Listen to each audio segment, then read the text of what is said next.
All right. So, hey, look at that. A couple guys hanging out. Rip Peanut. Yeah.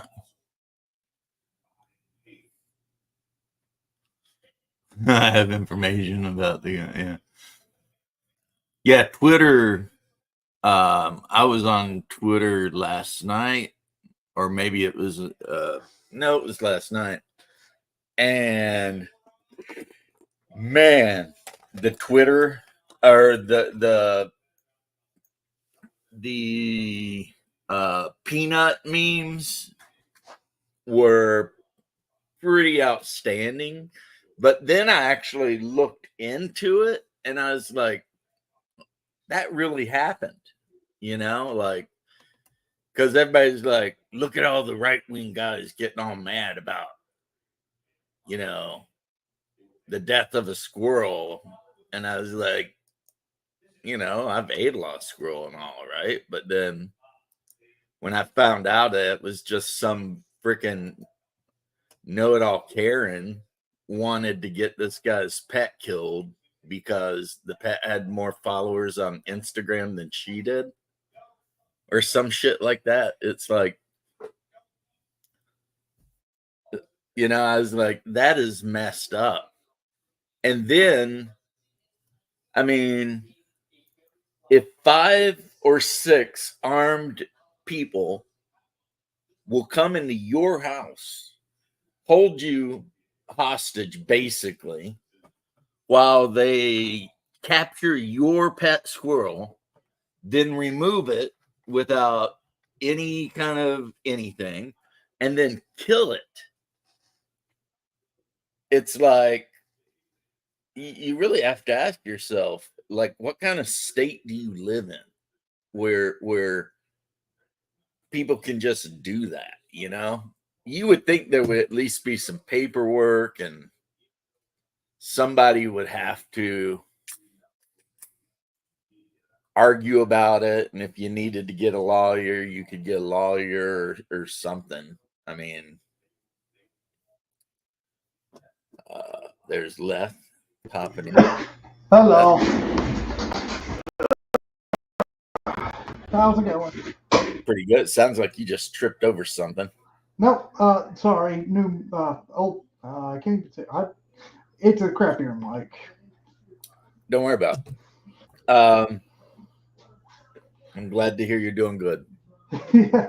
I need to buy. I need to get a new headset though. Yeah. My current one broke. Yeah.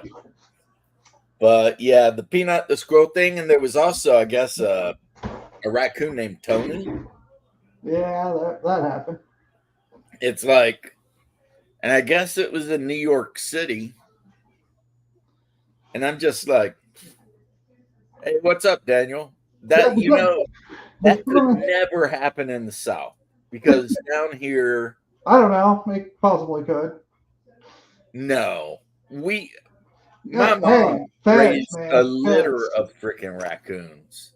That's fair, but again, you know how feds are. And well, these weren't feds; these were New York Yeah, authorities. I know, but feds are the same as a New Like if York you were to authority. call like the Kentucky Animal Reserve people and be like, "Hey, this guy knows got like a pet raccoon," they'd be like, "Okay."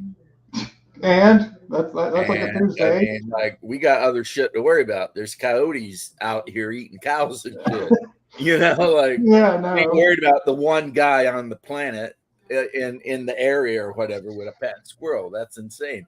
Raven, my comrade, I hope you caught the last couple of videos on the moon-eyed people.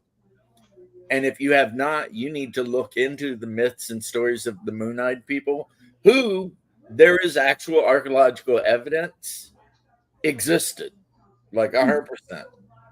And the Cherokee elders all said that they existed and were here in North America before the first red man crossed over from Siberia. Well, of course. I mean, we have, you know, ruins of their Yeah, there's civilization. ruins from North Georgia all the way up the Appalachian. mountains. They have ruins of them. But yeah, yeah, in like Florida, if you had a pet squirrel, no one would give a shit. I mean, Especially there's here in people down Kentucky. here that got pet alligators. Yeah, that usually happens. You know what I mean? So the fact that New York gave a shit, I wonder if they'd been so mad if he'd had like a pet Norway rat, you know? Possibly. Just a big Who freaking knows? rat. This is Right. my pet rat. I call him Cheddar, you know? It's just what upset me about it is one that it happened and two that it even could. That somewhere out there in the universe there's a government official that thinks it's just perfectly within their rights to go to your house and hold you at gunpoint and then take a little animal and kill it. Well, I mean, the ATF does it a lot, so Yeah, F the ATF though. If things go the right way, they might be on their way out. So yeah, I hope so. it'd be nice. I mean, let's just all you can do is pray, I guess, and hope. Yeah. You heard that Ron Paul contacted Elon Musk and said he would love to help with the government cuts. I was just like, man, I used to support Ron Paul like crazy, you know, back in the day when he would run and stuff, and That he'd was run as an independent, and I would vote for him. And a little bit before my time, I guess you could say. oh yeah, yeah. Ron Paul is the guy who was always going off on the Federal Reserve and income tax and like how the dollar needs to be put back on gold or silver or something. We need another Andrew Jackson. Hey, Andrew Jackson, and you know who else did that too was Lincoln. What? Clinton Lincoln? Abraham Lincoln, before he got was super anti the banks. Actually, I'm pretty sure he wasn't. He was against the banks. Maybe one of the reasons he got shot, homie. He was I don't also know. against the looting of the South. He ordered General Grant to have the army protect the South from northern carpetbaggers and looters. No, he wasn't.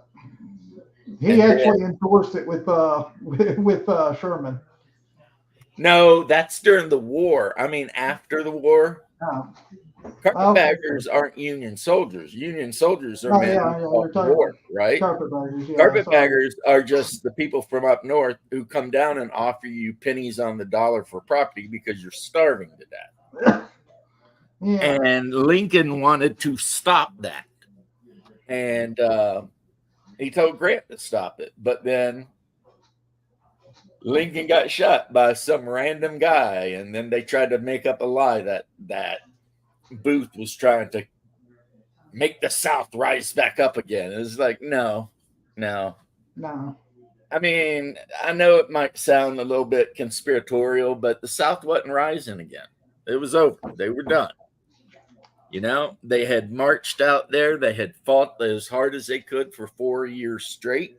Actually, almost won. Really? Almost won multiple times, but almost don't really count except horseshoes. I know.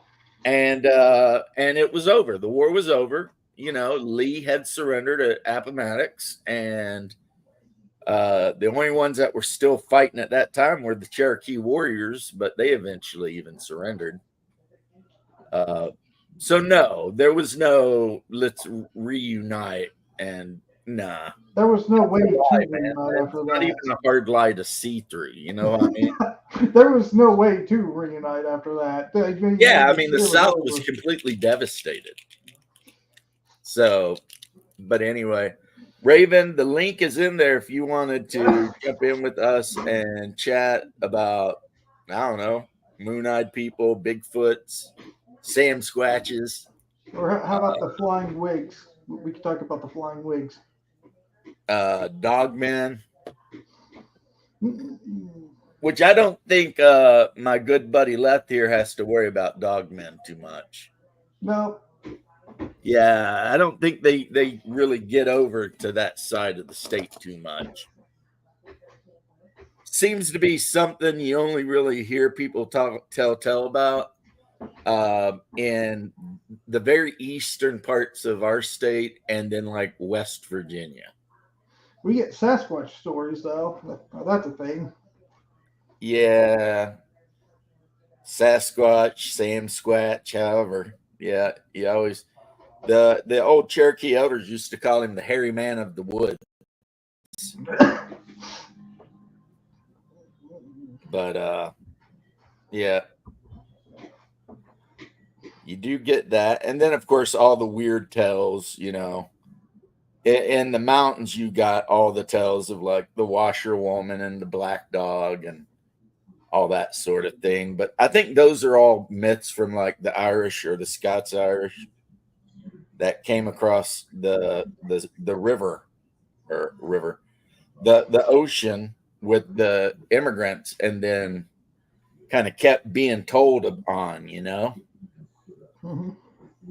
But one story I remember being told when I was a little kid by my grandma is that if you're ever wandering through the woods and you see an older lady like washing laundry, if the laundry is bloody, it means someone in your immediate family and possibly you is going to die soon. So. And of course, the other thing, and I've said this before, is if you're walking through the woods and you hear someone say your name, just run. You don't hang out for that shit. You get out of Dodge. Uh, yep.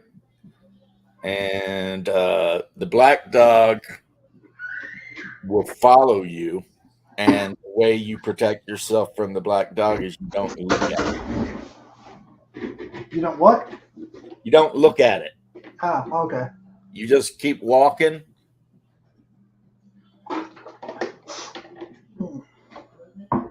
Brian G. Me and a friend heard a voice call my name in the woods long ago and we ran. The correct thing to do, Brian.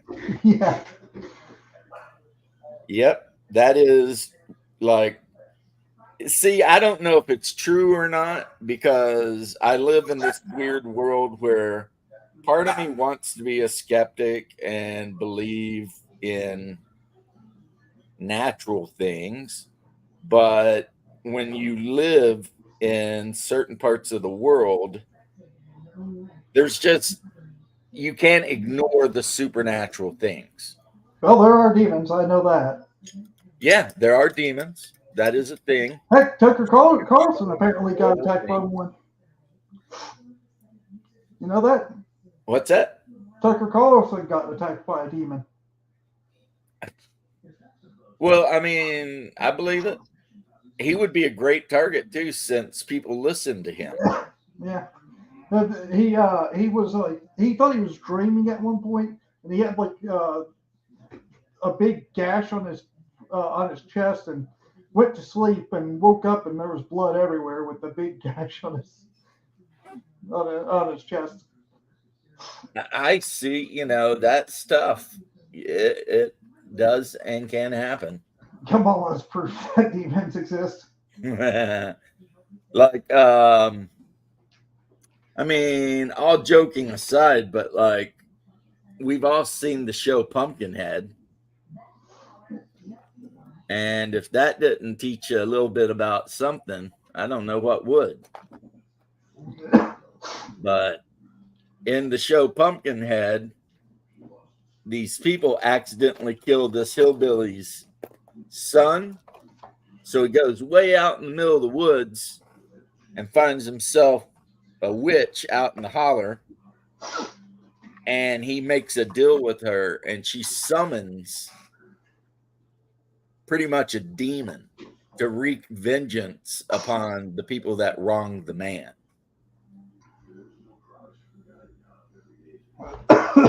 And and it's like, well, yep, a lot of people don't want to think about it, but I can tell you right now, witches are real. There are witches out there. There are people out there who know things they shouldn't know, Yep. and if they're malicious, they could do horrible things. You know, they could Yep. do incredibly horrible things. But speaking of Kamala, since Bay brought it up, did you guys see the speech that her husband gave? Nope.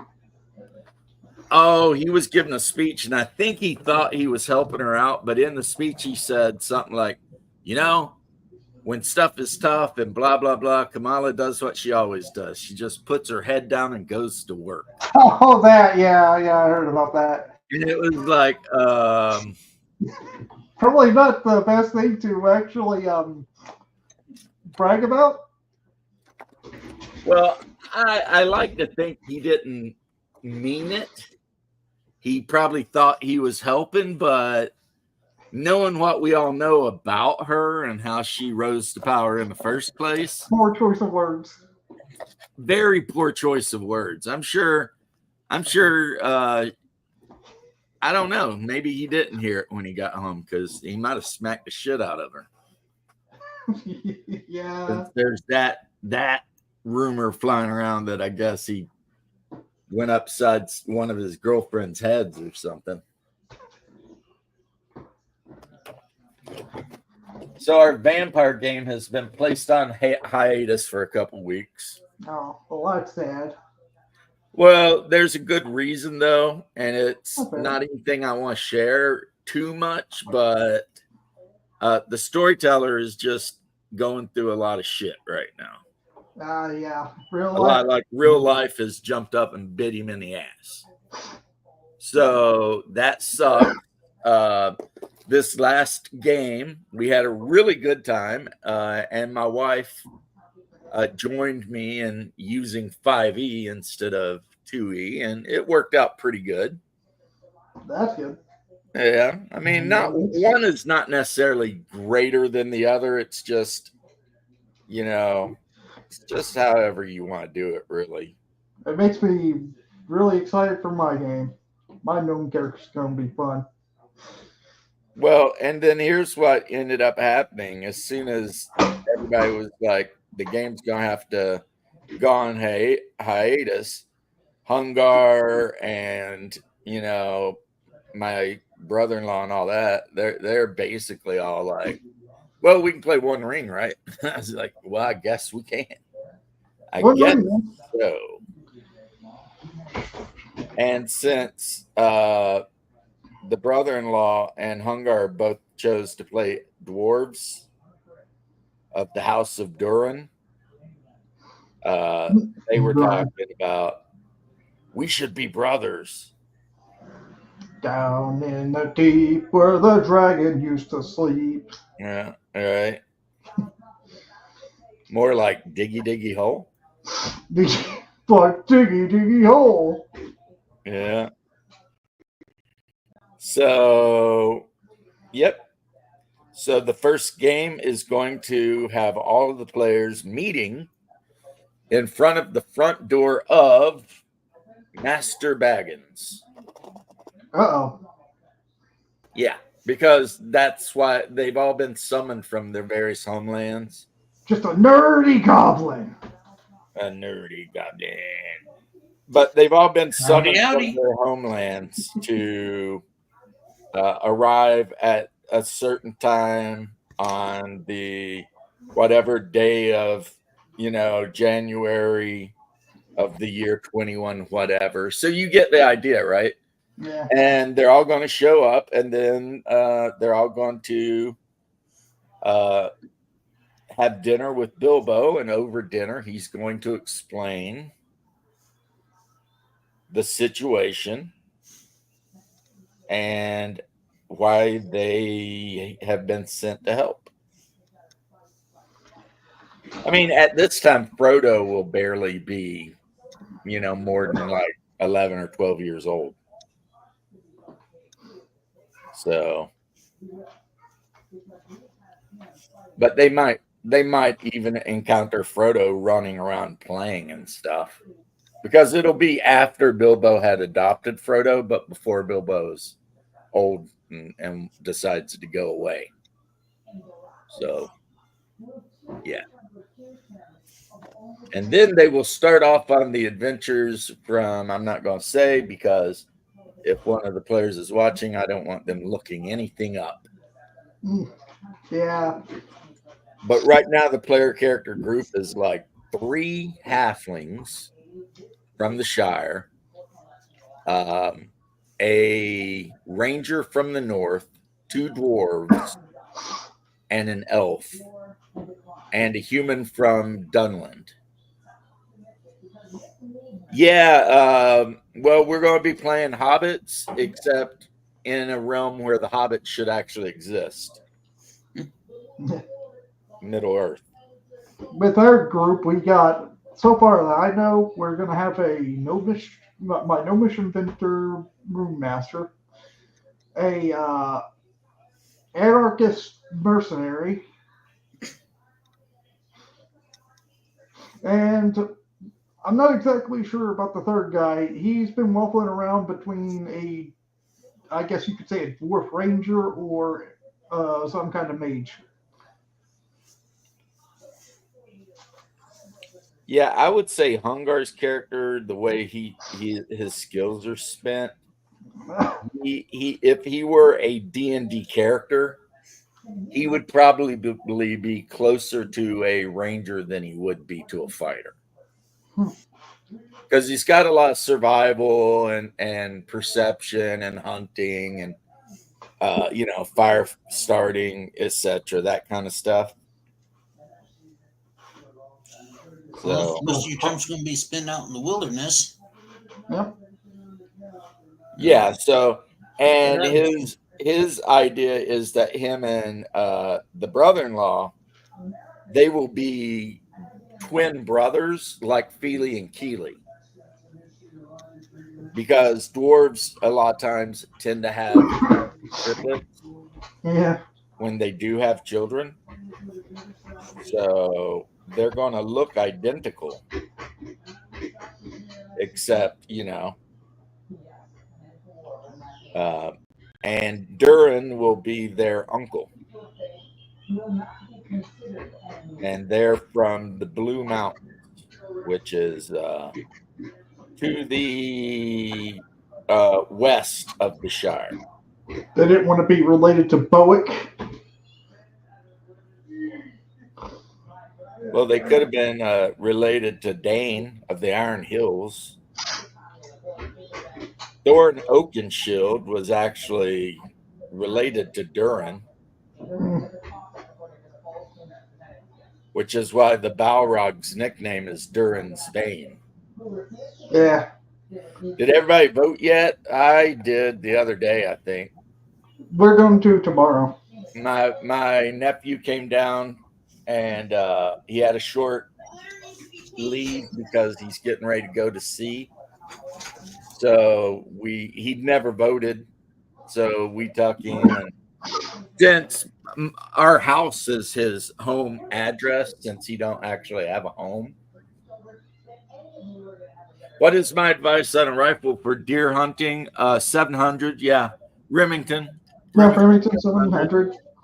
Yeah, make sure you get you a good one, because there were a few years where the Remington 700 was trash. Yeah, you can say that about any Remington, actually. The Remington 850. There's like a few years there that they were just trash too. Yeah, there was like a couple years in there where something was going on at the company, and the firearms were just not good.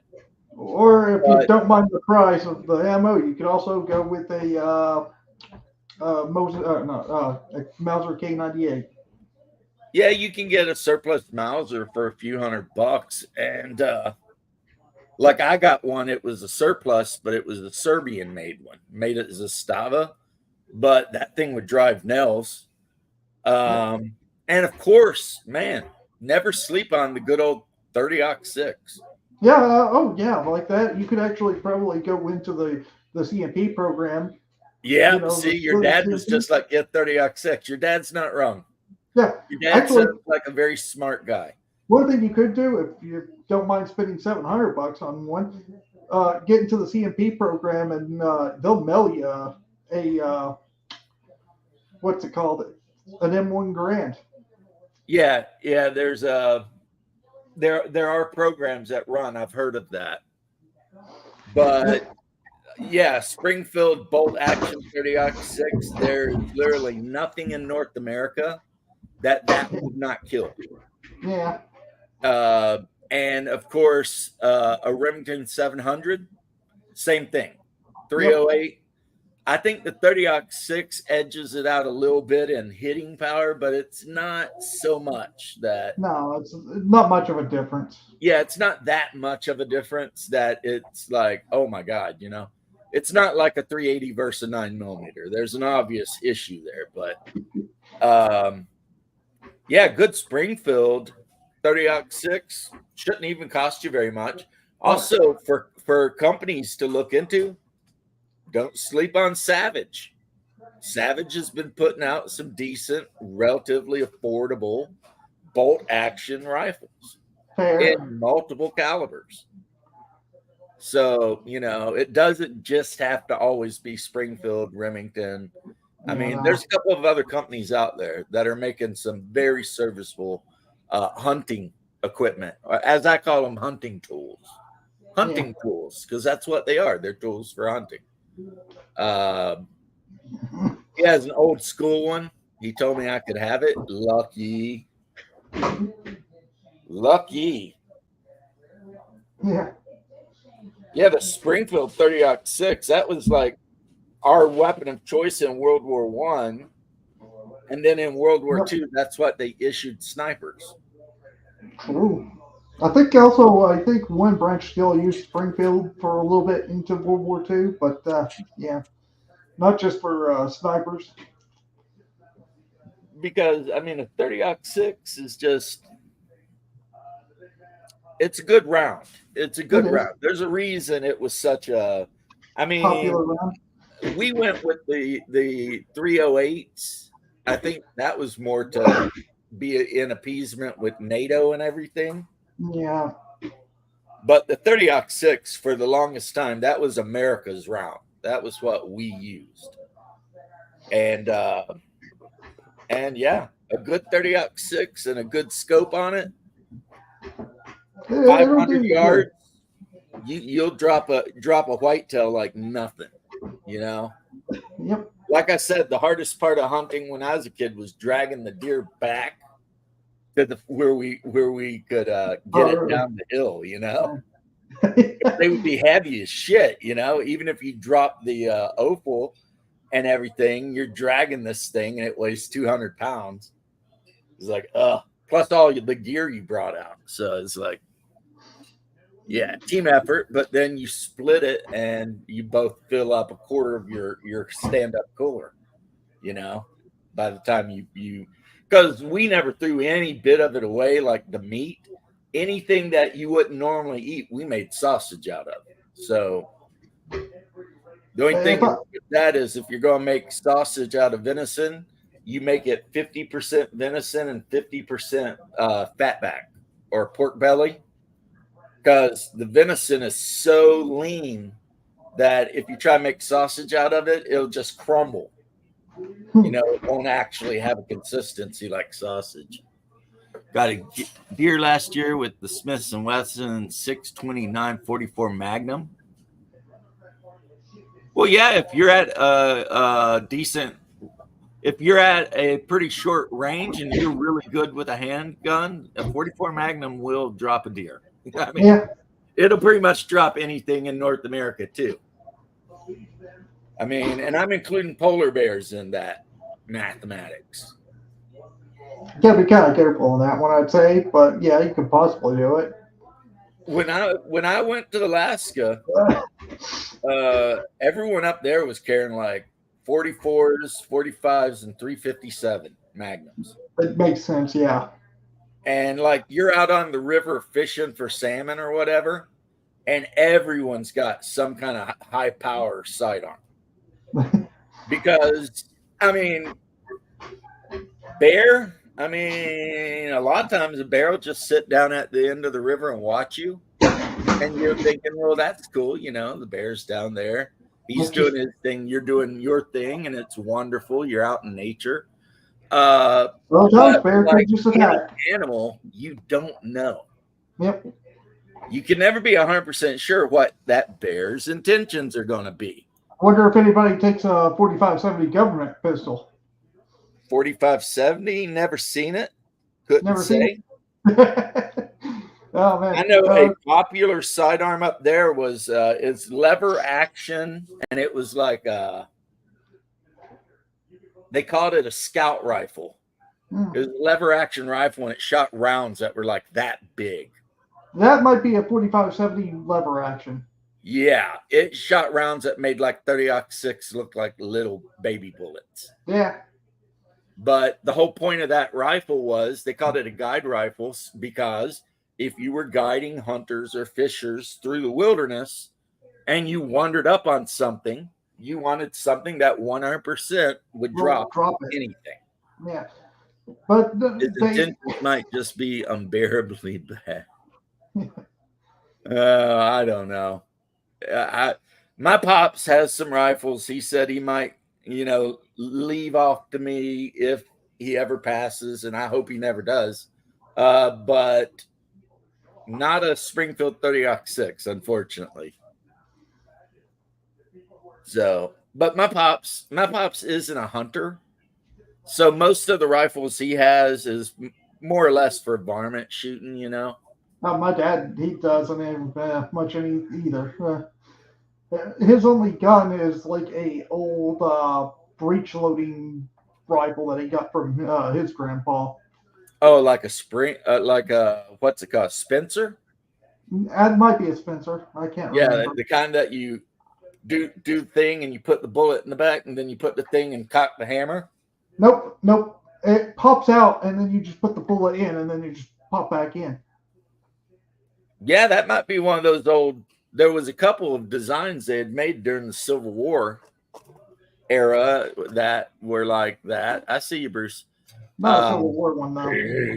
Yeah, like the Spencer 50 cal, and there was a couple of them where you would like pop a thing and it would open the breech, lock up, and you'd put the bullet in the back, and then it dropped back in, and they used them during all the Indian wars and shit like that too.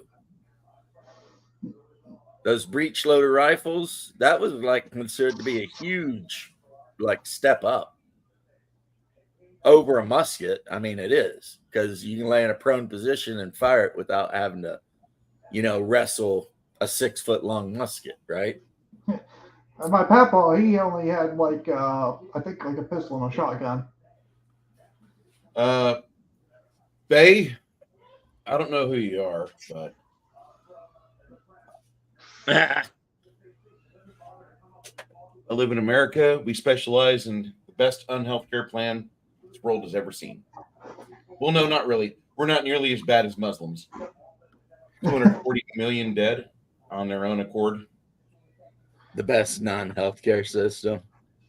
Unhealth care. Well, you gotta Well, hopefully, if things are lucky and everything works out the way we all hope it might, we can get RFK in there and he can start, convincing the government to stop poisoning us nonstop.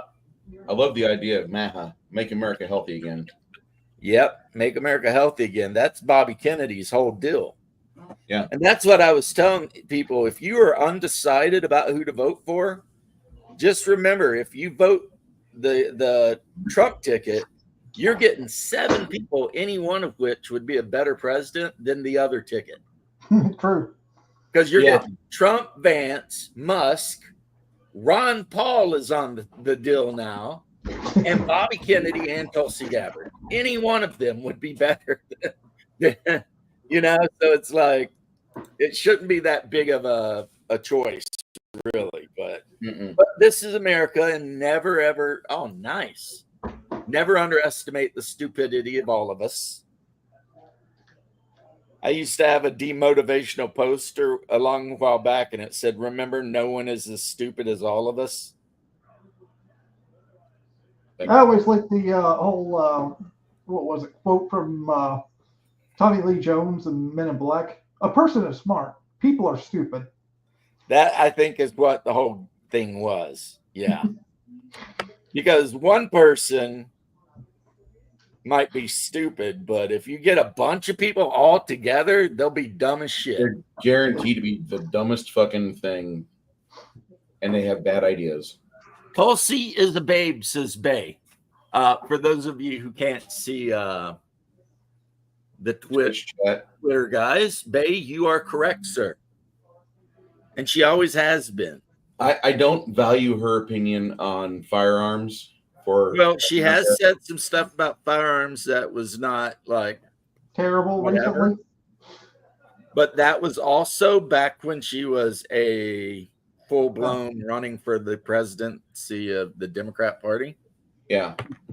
I have to keep that in perspective. Keep that perspective, because now she's teamed up with Donald, and Donald is not going to play those games. And you know, J.D. Vance ain't. J.D. Vance, born and grew up a lot of his life in Eastern Kentucky. His entire sales pitch is vote for the felon and the hillbilly. Yep. Yes. Like, he grew up in Eastern Kentucky in really rough times, and his grandma, as he calls Meemaw, came and took him to raise him because his mom wasn't doing good. And from that humble beginning, that dude ended up joining the Marine Corps, going to college, getting invited into Yale, etc., etc., etc. And then if you see him giving speeches and stuff, it's like, there's no doubt that guy is smart. You know what I mean? But yes, Tulsi is a babe. Yeah, Tulsi is a combat vet. Yeah, you got to still be kind of careful. Not every combat vet is your friend. That's true. Sadly. I mean, Evan Hafer is a combat vet, but I don't trust him or the fuck. Evan Hafer is the CEO of Black Rifle Coffee. Yeah, and he totally turned his back and bitched out when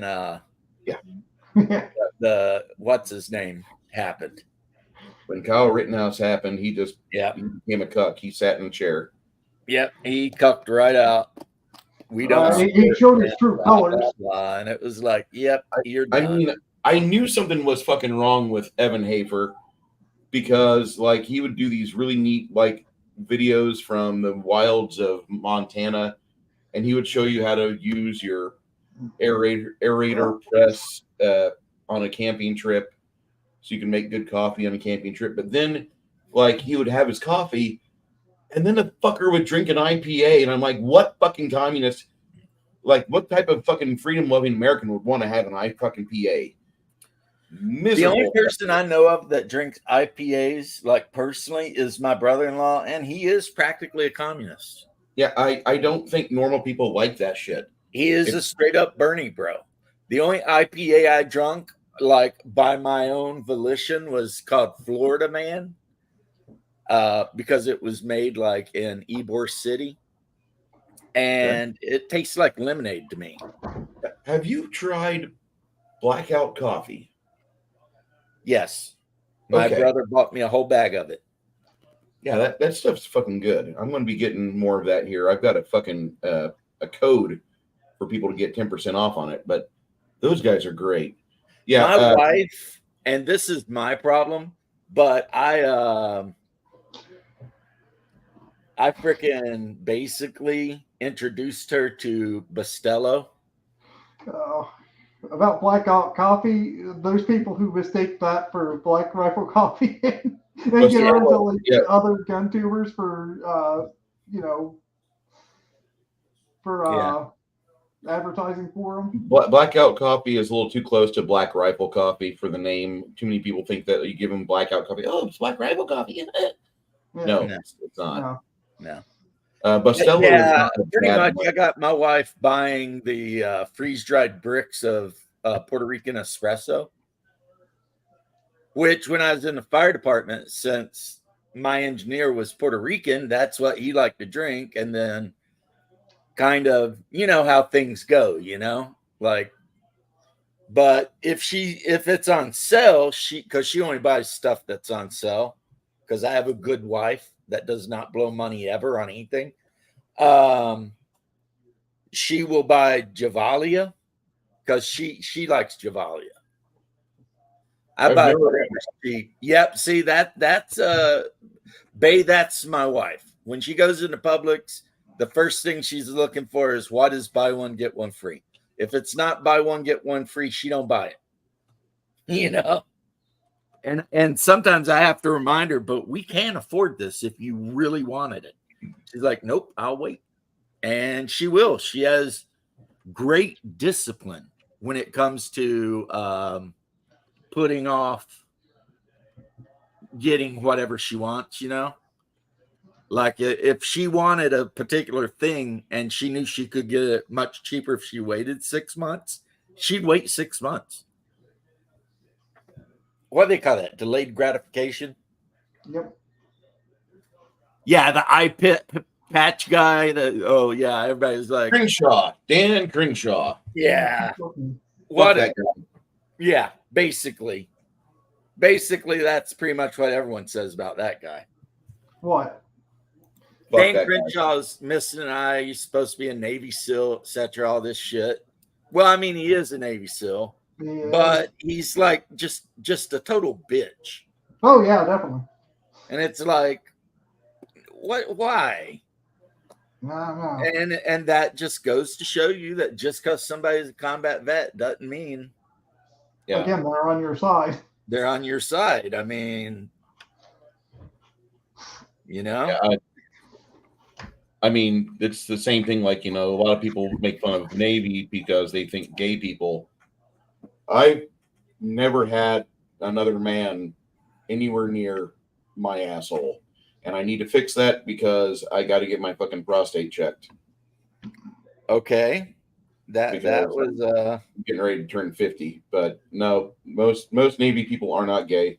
I was just saying that story took a weird turn pretty quick. Yeah, Yeah. yeah, it did. Because when you said, and I need to fix that, I was like, What? I got to set up with my BCBS fucking prostate exam bullshit. yeah, I've been putting it off, and my doctor's been telling me I need to do it, and I've been putting it off. And because honestly, the idea of having to drink a bunch of stuff, Just to poop. poop your brains out, and then go in and get knocked out and have somebody playing around in your rectum is terrifying to me. That's miserable. That's a terrible thought. It's just thinking about it is like, no, I don't want any part of that. Bacon Oh, Auditory. I was a Navy SEAL at age 19, and I now have this desire to stream with Alex Jones. Oh, that Jesse Ventura. Yeah, the one from Predator that was offering Yeah. everybody I let doing bleed. tobacco, and he caught them all a bunch of slack jawed faggots in here. I think because of Ventura, I was thinking of like the Ace Ventura stuff for some reason. Oh no. Wow. Jesse the Body Ventura was in a number of different Schwarzenegger movies. Yeah, I know. Sometimes it's the bad guy, sometimes not. I guess they worked out together, or they liked each other, or something. He got involved with Schwarzenegger for Predator, but during Predator's filming, they started putting together the work for Running Man, and they decided not to have him and Ventura so close during the filming of Predator because they didn't want people to see the size difference between Schwarzenegger and Ventura. Well, that's Ventura the is thing like when, half head or full head taller. yeah. There's a picture on the internet where I guess when They were Schwarzenegger was filming Conan the Destroyer.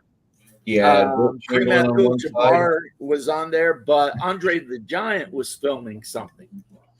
So they all got together and took a picture together. Movie. Yeah. They all get together and they take a picture together, and I mean, Andre could pick Schwarzenegger up and cradle him like a little baby, like a wee baby. You know what I mean? And even though Kareem Abdul-Jabbar might have been just a slight bit taller than Andre the Giant, Andre the Giant was like twice as broad. You know, he was just this tank of a human being. This should, like, Schwarzenegger's like 5'10". He's not a Superman. He's not an Ubermensch. He's what they call pocket Hercules in the army. Yeah, see, look at that. Hell, it looks like Andre might be taller than Kareem Abdul-Jabbar. That's Wilt Chamberlain. Or is that Wilt Chamberlain? That's Wilt Chamberlain. Oh, Wilt Chamberlain's the one that played M'Bassa or whatever. Yep. Okay, my bad. Kareem Abdul-Jabbar. He might have been the one in the Bruce Lee movie then. He was in the Bruce Lee film. Okay, I'm getting things. Yeah, well, everyone looks small near Shaq Bay.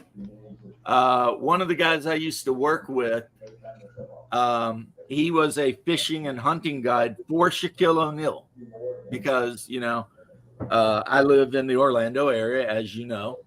And, you know, Shaq is one of the nicest human beings. It's like, for someone that big and that rich, you'd think he'd kind of be an asshole. He's not. He was actually really cool. And it, like, I guess being a firefighter helps, but that dude is like, he's weird because he's big, but he's also like anatomically like correct. You know, he's not like Andre the Giant, who had a pituitary issue and, you know, had gigantism. Shaquille O'Neal's like 7 something, and he's just a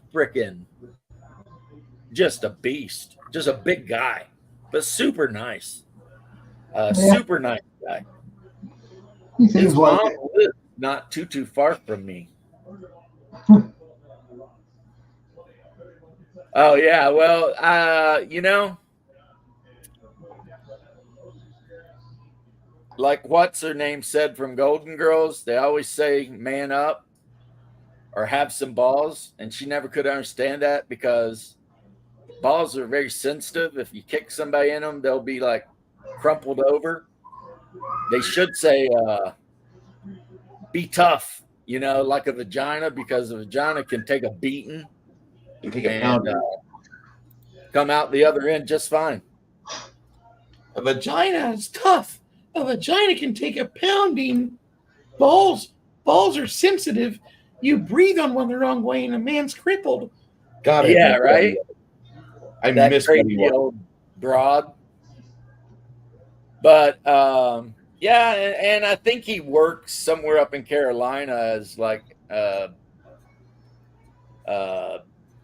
don't know if he's a cop or just like kind of their mascot, but yeah. And he looks weird with like hair. So yeah. Preventing prostate cancer and detoxing guts and all sorts of other ailments. Pepper excavator Ed Curry swears he prevents cancer. Isn't it Cayenne from Louisiana? Staple in your food. Cayenne, yeah. I believe Yeah, I'm not from Louisiana. I'm from Eastern Kentucky, and we do not eat cayenne pepper and everything. I grew up eating what we called soup beans, which pinto beans. That's nice. yeah, that's And potatoes fried. And to quote Boris, this is not a clown show, comrade. Salt and pepper are all you need. You know? fried chicken all day, almost every day. This is not a circus. Remember when Michelle Obama, Big Mike, told all the black people to go eat fried chicken and watermelon? Remember that? I love fried chicken and watermelon. So why like say something so fucking racist? Like, if she wasn't black, she would have been like dragged through Alabama behind a fucking. You mean he? Yeah. whatever, right? Yeah. Well, no, I Insert think joke Dave here. Chappelle did a skit about that. And the end result is, who doesn't like good fried chicken? Yeah. It's like, and on a hot summer day, who's going to turn down a big slab of freaking watermelon? Nobody. I mean, that's just being Southern. But yeah, prime salt and pepper was the spice that I grew up eating. That was it. Salt and pepper. Fried Okay. eggs, salt and pepper. Fried potatoes, salt and pepper. Fried eggs. Soup Bacon. beans, salt and pepper. No, Freaking bacon and eggs. anything cooked at all got salt and pepper, and that was basically it. I think I'm going to change this color to sandstone because I really like the way the sandstone's coming out on this. Nice. Yeah, That could it be looks cool. pretty good. Yeah. Whereas after I grew up and everything, like my wife, she likes to use like, oh man, what is that? Like, Oh, it's that's like a a big sword ass spider. spider right there. Yeah, this is, I believe, Akatosh the Ancient, and he comes with this little piece of scenery.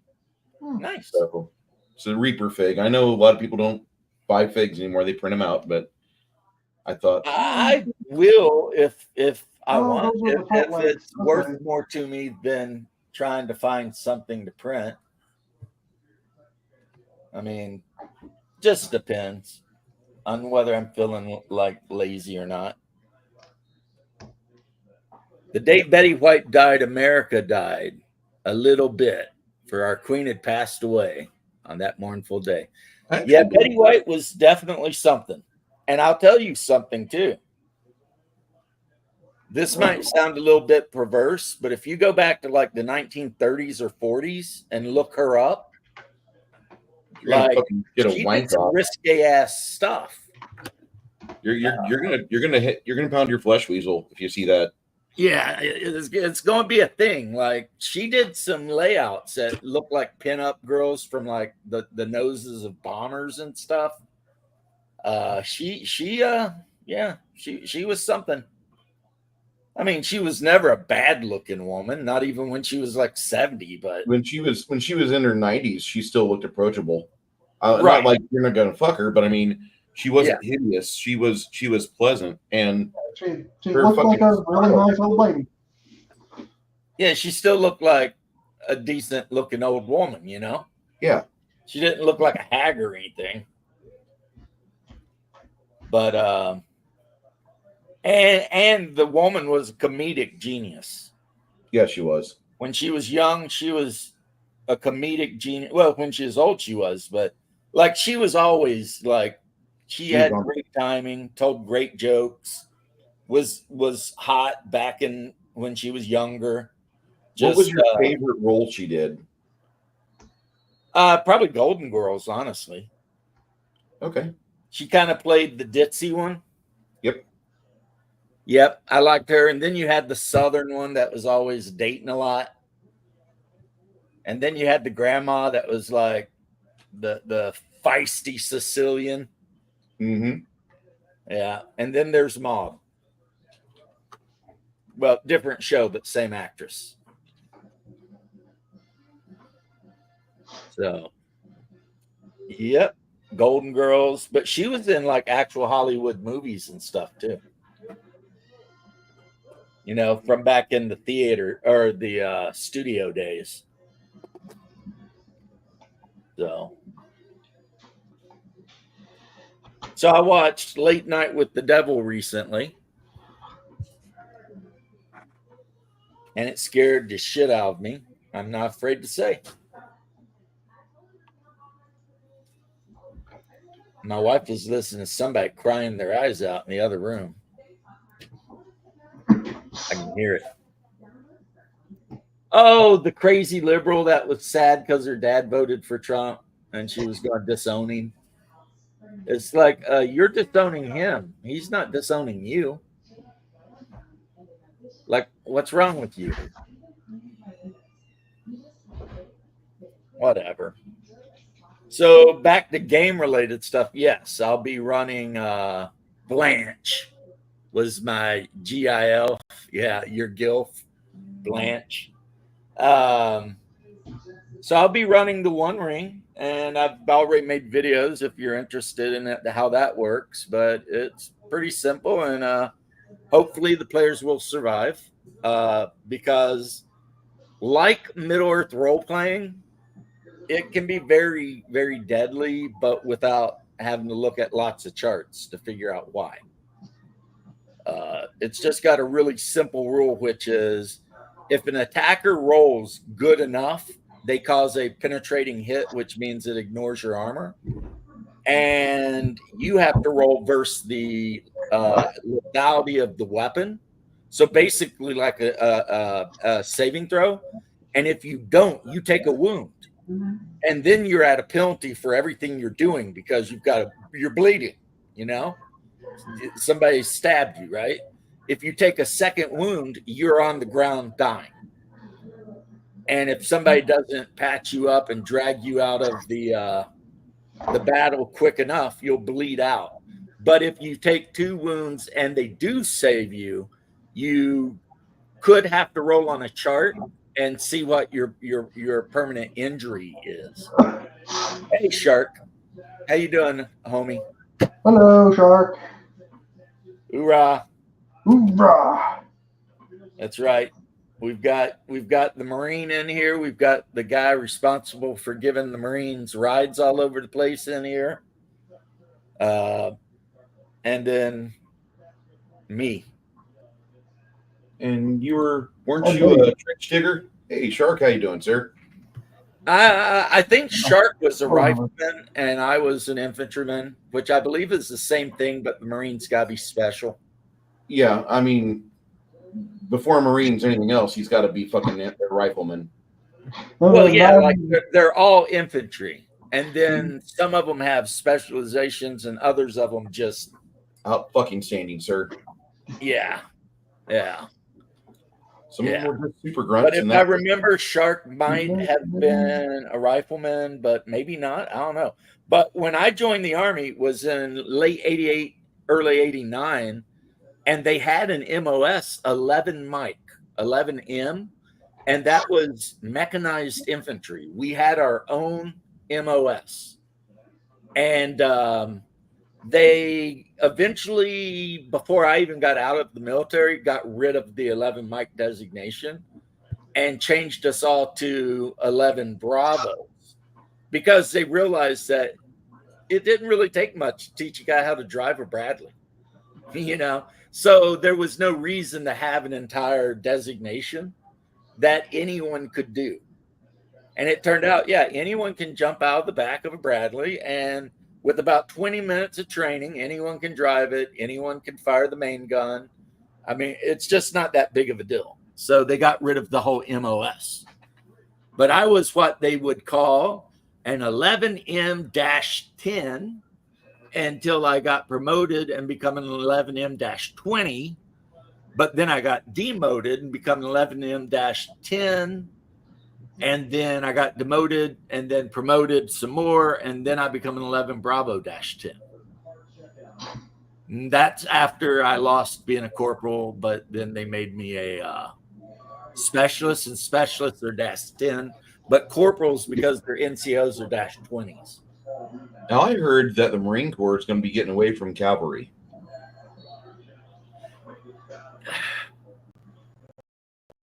I don't know. Every now and then they say something about the Marines are thinking about getting rid of. Well, they want to react. Yeah. They want to be a reactionary force.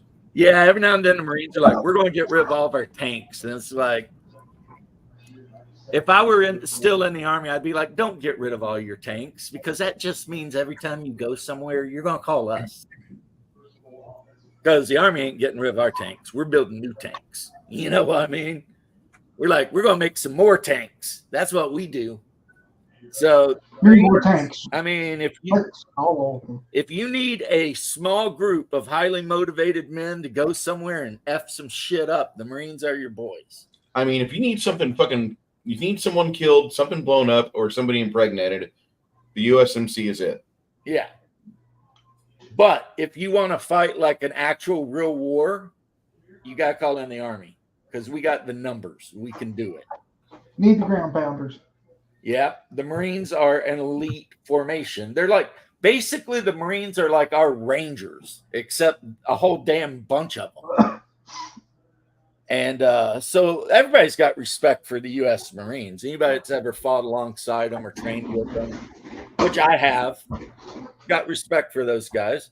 Even though I am going to brag a little bit, Shark, when we did our training against the 1st Expeditionary Force in the Middle East, we whipped the Marines' ass bad every time. And I remember being like, why are these Marines still driving like M60 tanks? What is their deal, you know? Because the Marine, you know, everything they had was like Army leftovers from like Vietnam. And I was just like, they must be some tough ass soldiers if they're willing to go on the battlefield in that garbage. Because, you know, at that time we had the M1A1. We were kicking the new Bradleys, you know, top end everything. Hold on here. You've got some thinking we're going to have to fix. After World War II, United States Navy came out with the A1 Sky Raider. Every swinging dick in military industrial complex is saying, oh my God, I can't wait for the new jets to come out. A1 Sky Raider comes out and it's a fucking prop plane. Yeah. And the prop plane lasted till fucking 1981 in service. Because well, I know they used them in Vietnam to like drop napalm and guide in artillery and all kinds of shit. It could carry more weaponry than it weighed. Well, I mean, pound for pound, it was the fucking champ. It beat the bombers on its fucking weight to fucking armament ratio. Well, the Soviets were using prop planes up until they collapsed. Some of their really big bombers. Okay, hold on. They've collapsed. And there's a lot of some shit were still like prop planes, but like super high tech prop planes. Marines ain't that great compared to the Rangers. Yeah, aren't these like super props that you're talking about here? The A1 Sky Raider is the super prop plane. That's like the granddaddy to the A-10 Warthog, okay? Yeah. Well, the A-10, that thing's a monster. Yeah. I've seen those in action. Monsters. And they look like they're moving slow. They're not moving slow, but they look like they are. Yeah. I don't know. I'd say your average Marine rifleman unit is probably about equivalent to the Rangers. And I had a buddy who was in the Ranger Bat. I'm glad you're not down here in San Antonio. There'd be a lot of people be like, oh, be acting like Donald Sutherland. And well, I was stationed at Fort Stewart, and we had the 3rd Battalion, 75th Rangers, literally 20 minutes away down the street. And we used to do training with them all the time. And I've told you the stories how they would try to kidnap us and shit like that. Mm-hmm. And I'm not trying to take away from the Rangers. Rangers are badass. But, you know, your actual full-on combat units of the Marines are badasses too. But the most badass are your mechanized infantrymen. Because we can travel 100 miles plus a day, kill anything that moves, crawls, or flies around on the earth, and sleep well at night too if we need to. You know, I'm going to say that's nice, but I can launch. We got radios to call in artillery. I can launch missiles and ordnance from a fucking frigate, and then I get to sleep in an air-conditioned bunk at the end of the day. That's right. And we're the ones that are contacting through chain of command to get those missiles fired. I'm not saying they don't have a purpose. It's just the fact that, like, I'm not a big fan of the outdoors. Hey, I don't blame you. I don't blame you. Me, I love the outdoors, so it never bothered me. But, you know, if you need we're the guys that'll go out there and let you know where those Tomahawk missiles need to land or whatever it is you guys are firing. I get it. Yeah. The Marines in the Gulf, they were the guys that amphibiously assaulted Kuwait. And I think it was the Marines that had like the biggest tank battle of the whole war. It was Were they on the Marine road to tank. death? Did the Marines go down the road to death or no? No, that was my unit, 24th ID, Highway of Death. Okay. And then my Ranger buddy, he had the really cool airborne ship with the star on it because he got dropped into Honduras, or not Honduras, Panama. Back when we had to deal with Panama, he was in the unit that dropped directly onto the airfield there.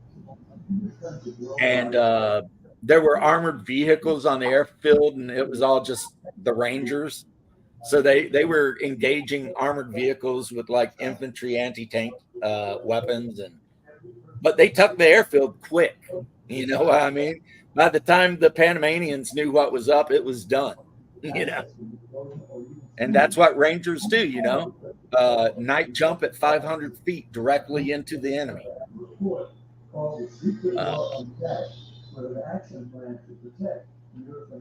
Yep. See, we had a tank in, I think, 464 Desert Fogs, we called them, because we make fun of everybody because we're the infantry.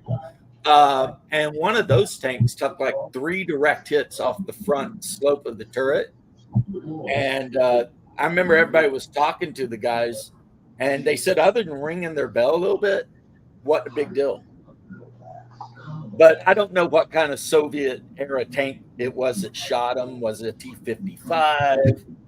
You know, was it a T-72? I don't know, but whatever it was, it chipped the paint off of it. That's all it did. And then it burned. Because, you know, eventually the crew of one of those tanks is like, okay, bastard, you want to play games? Here comes that 120 millimeter from that Rheinmetall. Love it. Boom. You know? We loved our tankers because anytime we ran into anything that scared us, we just called the tanks. Because the Army, we fought as mixed combat elements. So it would be 3 units of infantrymen in Bradleys plus a unit of M1s. So you would have 3 platoons of infantry and a platoon of M1s. And that would make what we call a combined arms element. So, yeah, pretty much whatever we needed to deal with, we can. Don't forget the mighty airborne, of course. The 82nd had their place in the Gulf War. They jumped in. And everybody loves the All-Americans and their pretty little red berets. Sorry. Well, they're not raspberry berets, but No, they're not. Fucking my fucking heart broke in 2000. Was it 2000 when the Army fucking decided everyone got berets? Yeah. So when the Army fucking put a gag order on the Green Berets and said, "You shut the fuck up. Tomorrow we got a special announcement." And then they announced everybody gets a beret now. So lame. Fucking horrible. And then they took the black beret from the Rangers and they made that the standard Army beret, and they gave the Rangers like a sand-colored beret. It was like, you know what happened? Some general got upset and wanted everybody to have it. It's just, I don't know what they were thinking. I mean, we had our garrison hats, and they were fine. It was like a ball cap, you know. You just wore your little ball cap. And when I went to the Gulf, they issued us boonie hats. So, I mean, you know, okay. But yeah, they did that because we're all winners. Exactly. It was about during that time when everybody had to be, you know, special. Everyone gets a trophy. And it's like, look, man, if you don't deserve it, you don't get it. And just that's the way it is, you know? Hey, James, you remember when the military started using that really terrible camo that only matched the couch? The fucking digital print bullshit? Yeah. I never got to wear the digis. When I was in, we were still wearing the old temperate. And then when we went to the Gulf, they issued us, we called it the chocolate chip. because the base color was like a sand brown, and it had like splotches of like darker browns and blacks and stuff all over it. I still like the Lord's flannel. Yeah. And the Marines, they had their special kind of digital camo, but it was, the Army digicams, I bought some for just hunting in, and those things fade out. And the next thing you know, they just look like you're wearing like a green, or not green, a white uniform. They're just not very good. Yeah, I think I'd just rather just get regular camo. Yeah, I'm glad. Get some wood ones. In a French kind of way. That's fucking great. I mean, why the Army just doesn't go down to like Gander Mountain or something and just buy everybody some freaking pine? I have not heard of Gander Mountain in a year. You know what I mean? You know what I'm talking about, though? The stuff that hunters actually wear, that they could be standing right in the middle of the woods and you can't see it because it literally matches the woods, but probably too expensive. We had a sign at our company that said, "Remember that your gear was made for the lowest bidder," which was supposed to motivate us to take care of it because, but yeah, the Marines got the blue camo. Or not the Marines, the Navy got blue camouflages. Like, we need blue camouflage in our fucking ship. I mean, granted, as a fucking E4, I would rock that blue camo all day in a blue environment. Like, you can't see me. I'm going to sham around for a while. I'm the sham around. I mean, that was 1940s Americans, which I don't think we're anything like them. I think that the 1940s and their kids made stuff so soft that I don't two different species at this point. We have not done better as Gen X. We have still dropped the ball from fucking boomers not allowing us to have a fucking, rough go at it. Yep. We just got weaker every generation. But whatever. What if you go overboard? Well, it sucks and it happens. There's the Nicolas Cage movie called the USS Illinois. Wasn't he in the Indianapolis movie? Indianapolis, that's the one. Yeah, you can watch how that is. They talk about it in Jaws, when the one guy's talking about 1,000 men went in the water, 100 and something come out. Like, God, man.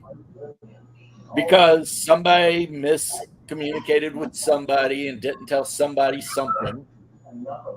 And that ship got taken down by a Japanese submarine and no one knew where it was. Yep, Captain Quint. My mom had me. She recently told me she did it on purpose. She let me watch Jaws when I was like 8. And I was like, that seems kind of like abusive. And she said, "You ain't been ate by a shark, have you?" And I said, "No." And she says, "There you go." I was like, well, I can't really argue with the logic, It's like, because after I saw that movie, you would have had to drug my ass into the ocean past the depth of my knees. I used to go to the ocean a lot. Nah, my ass, I was not going into the ocean after I saw Jaws. What happened? I used to go to the ocean quite a bit up until 2012. Like the first year I was in the oil field, I'd bought some fishing gear and went out to Indian Point Pier, and that's just a little spot between Portland and Corpus Christi. Portland is a suburb of Corpus Christi, and you got these little areas. Portland, Texas. I lived in Portland, Texas for about a year, and it's a nice little town. No blue Okay. hairs. Well, there weren't any blue hairs back then. So when I was Remember there, what I said though? In the mid '90s, blue hairs meant a good time. exactly. That was back when blue hair was punk rock, and it meant you're going to hang out, and maybe there'd be some clove cigarettes and the Even in Smiths, the 20, and shit was going to be badass. even in the 20 aughts, if you met a girl with pink hair, you knew you were getting you were going to get your Johnson played with. She was going to Right. fucking It was only very recently that shit become toxic. yeah. Clove cigarettes, big titty goth girls, just the good stuff. And now, it's like everything the Zoomer generation touches, God bless them, but like they got some work to do. Shark, that sounds, I mean, I've read what you've described. I can imagine it. It sounds absolutely terrifying and horrible. I gotta go. I'll see you. I see you. And Take that's care, the Dakota. reason I joined the Army. Because I don't mind getting into a firefight with people at close range, but I want to be standing on the ground when I'm doing it. You know what I'm saying? Yeah. So say what you want. I mean, and people are like, but what if you got hit by a tank or something and you're in the back of that metal box? I'd be instantly dead and wouldn't care. Yeah, it's suddenly not my I'd problem. wake up in heaven and be like, okay, well, I guess I had a good run, right? So there's no downside. You jump out the back, you get in a firefight. If you die, you're dead. And if you don't, you're on the ground. And you ain't got to worry about sharks or drowning or all the horrible shit that the ocean has in it. It's really weird when you're in the service. You kind of go through the training and AIT and the advanced training after that, your A school, and like 90% of your time training is just like getting muscle memory developed. So whenever shit goes downhill, your body automatically kicks into gear and you just do stuff. Mm-hmm. And it's kind of weird because like a lot of people that they don't have the experience because they're civilians, they kind of panic. They watch these movies as like their fear porn. And those of us that have kind of been somewhere and we've had to deal with like a main space fire or like a hydraulic fluid leak, which could fucking turn really bad fast. Right. You just kind of start going through this weird automatonic motion. You start just going to work. And it's like, oh, well, I guess I got to do this, and within the ritual time that it takes for you to perform whatever task it is to stop the problem, I'm talking from a Navy perspective, right? You get it fixed, and it's kind of the same way I'm certain for infantry out in the middle of BFE, be it a forested area like Europe or some shithole stand country with sand in it. I'm pretty certain that like once you develop that, hey, somebody's shooting at me mindset, you just kind of like unsling rifle, find enemy, respond with overwhelming force because that's what you were fucking trained to do. That's what all you were trained to do is just you're meant to fucking kill people and break shit. Well, that's what I've told that story before, that I've been in a few firefights and I was never nervous because I was never thinking. No, you don't. It's like the ramp drops, you're engaging the enemy, you do what you do, and but then after the firefight's over and you're sitting on the back of the Bradley drinking a water, that's when you get the shakes. You know what I mean? Yeah. After the traumatic you event's got over, time to think about what happened, and you're like, damn, I should be dead, really, but I'm not. Weird, like, but yeah. My nephew, when he come down to visit, and as I brag about him all the time, he's a Navy guy, and he was all talking that shit to me, like, hey, how would you like to do my job? And I was like, hell no. Because apparently the last time they went out, since the boat he's on is still going through testing, they went down to maximum depth. And he said that you could hear the hull creaking. You know what I mean? You're not And supposed I to- was like, I would have shit myself in that situation.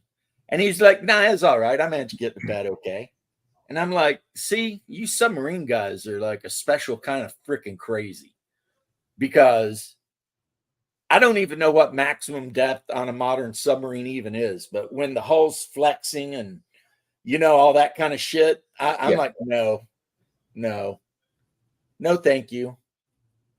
Even though he gets paid like additional money for being on a sub, because I guess submarine guys get submarine pay.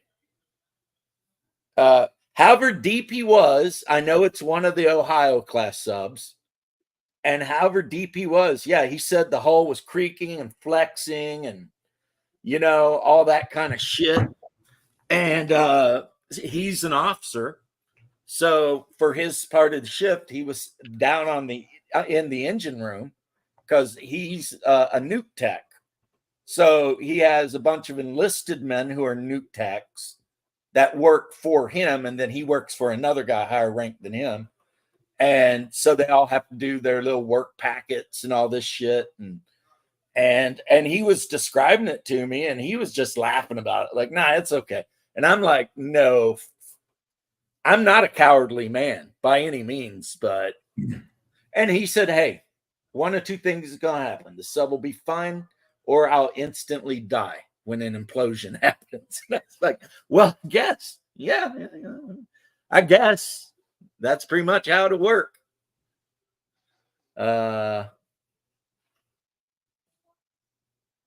Strom Thurmond, wasn't he in the Klan though? He was. I want to say Strom Thurmond was in the Klan. Let me confirm that. I know he was also Democrat. like friends with Biden, but I mean, I don't know. It's like I've never actually seen Klansmen, because the little town where I lived, there just were none. I mean, it's like there's less than 1,000 people in that town, probably less than 500. It's literally, let me close my mind. 1, 2, 3, 4. It's under 30 houses in the whole place. So if you figure, 5 people per house, that's 150 people in the whole town. And yeah, no one was doing anything. A little light moonshining, a little light banditry maybe, but nothing race related. Or maybe the fact that I only had one black guy in my high school was why there was no racism, because he lived and talked and dressed and acted just like all of us. So he was just another guy. Like no one thought anything special about him, because we were all living in freaking, we were all living in the freaking hills in the poorest part of the United States of America. So it's not like anybody was lording over anybody else about anything, And I'll tell you what, our school served the best lunches ever. Strom Thurmond was an ally of a lot of the famous Democrats that were involved with Senator Byrd, who was a grand wizard of the KKK. But Strom Thurmond never was a member himself. Okay. He was there we go. He was a close friend of Strom's, though. I was curious about that. I don't. You know what? If somebody wants to join a special little club and hang out and talk shit, unless they're actively breaking laws and doing bad things, I don't give a shit. Well, the problem I have with the KKK is that they were terrorists. After the Civil War, they went and they did everything they could to intimidate and harass people that were not of European descent. Well, and also Papists. Don't forget, they hate Catholics. That's true. Hey, Mac Thompson, you have a good night, my friend. Yep. Sleep well. Enjoy your rest of your week, and I hope it goes easy for you. Yeah, they see, the Klan wouldn't have much cared for me because for most of my life I was practicing Jew, And then I converted to Orthodox Catholicism, which is also not super high on the Klan's list of favorite people. So it would have been a non-starter for me being a member of the Klan, you know. But my whole point was, do I give a shit about them? No. Nope. If they get out in the street and start hurting people, yes. But if they want to meet in the back room of some bar somewhere and talk shit, knock yourself out. As long as you're not actively doing stuff to hurt people. Because if we're going to go after everyone who says anything mean, first off, I might get arrested. BLM would have to be arrested. The Black Panthers got to get arrested. La Raza has to be arrested. I mean, where does it stop? Everybody gets arrested. So it's like, unless you are breaking laws and actively hurting people, yeah, I don't give a shit what you think. And I'm not going to ask about it either. Well, I mean, that's why I always tell Bear, I'm like, you know, because he's like, you didn't know that? And I'm like, I don't ask. If somebody wants me to know something about their personal life, they can tell me, but I'm not going to ask them. Like, I was a Freemason for a few years. I'm sorry to hear that, sir. Yeah, my dad was too. Well, I mean, depending on where you are and what you're doing, it's perfectly okay.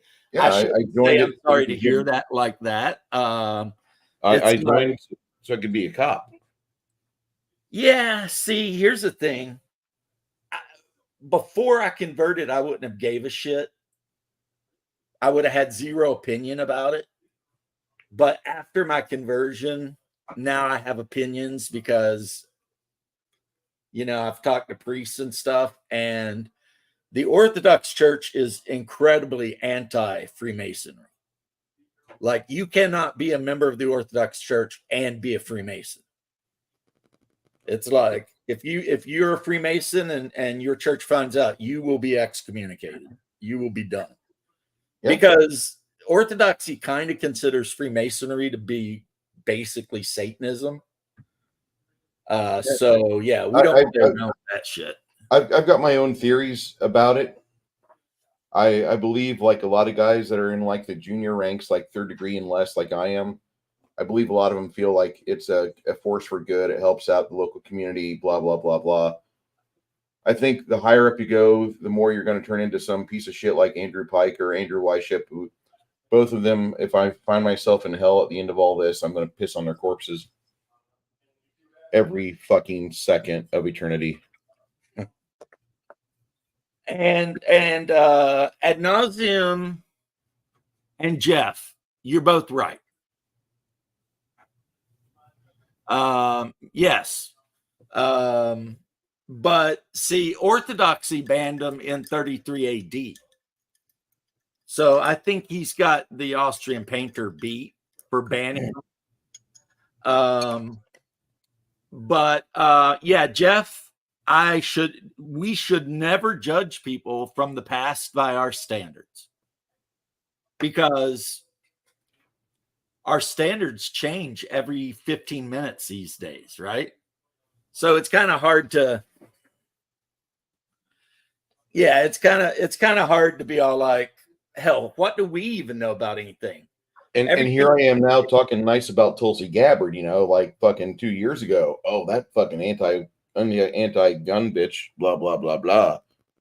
Well, plus it's like 6 months ago, anyone in their right mind would have been like, the Cheneys are fucking war criminals. And now all of the Democrats are kissing their asses. It's cute how that's turned out. When I say then cute, they act like we've got Republicans that support us. And like the conservatives, like me, even though I'm a registered independent or no party affiliation, I'm like, they're war criminals. You're bragging about signing up with war criminals. Yeah. It's like, even if I were going to vote for you, I'm not now. You know, just like I would never vote for McCain, because fuck John McCain. I fucking hate John McCain. Yeah, he's responsible for so many deaths of sailors, and then he gets to be a member of the government. That dude should have immediately been okay. holding any position ever. John McCain's daddy was a fucking Admiral. He was admiral, and he was a statesman. And I don't know how far he got into politics, but because of his career as an admiral, they just kind of let John McCain in the door for fucking flight school, even though that little bastard was a bigger party boy than fucking Barry Soetoro.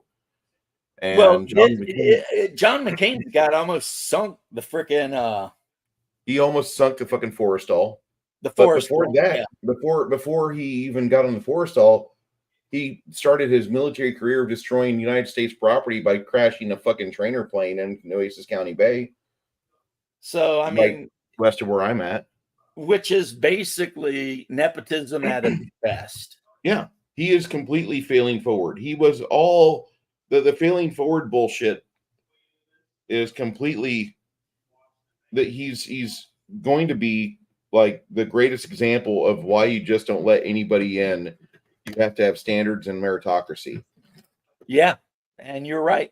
He's the perfect example of why you want to make people earn that position. I mean, you're going to put somebody in charge of a millions of dollars aircraft. You need the right guy for that. And unfortunately, I'm not the right guy for that. But you know what? You don't hear me sitting here bitching that I can't be the power forward for the Lakers either. You know, I got my hand and I played it the best I could and I did the best I could. And that's all any of us can do. And nepotism and DEI and all that shit, trying to like change that basic rule, it's never going to work. You know, you're just going to end up killing innocent people because you put somebody in a position they didn't need to be in. But anyway, that's a little preachy. Dim platform imploded. Oh, today when I saw Kamala's husband talking about how she just put her head down and went to work. That she did. I don't think he knew what he was saying when he said wrote itself. And honestly, it seems like Biden is going out of his way to screw her over, like subtly, but he's doing it. Yeah, he didn't lie, though. No lie found. You can't fact check that because Willie Brown even bragged about it. So it's not even like you can hide it. Willie Brown was bragging about getting his stuff taken care of by a young Kamala, who was like 30 something years younger than he was. Yeah. I mean, here's this, striking, tall, handsome black man and this young thing that's maybe 25, 30 years old. Yep. And he's there putting the powder to her, getting his willy sucked whenever he wants to. Yep. And then she dated Arsenio for a while. She really got her limelight start with fucking Diddy. Oh, yeah. And that's one thing I would point out, even though I didn't mean for this Monday stream to be all about politics. But has anyone else noticed that everyone that's supporting Kamala is on the Diddy party list? Yeah. It's like kind of wild if you think about it, right? It's like... But not. It's not kind of wild. It's by design.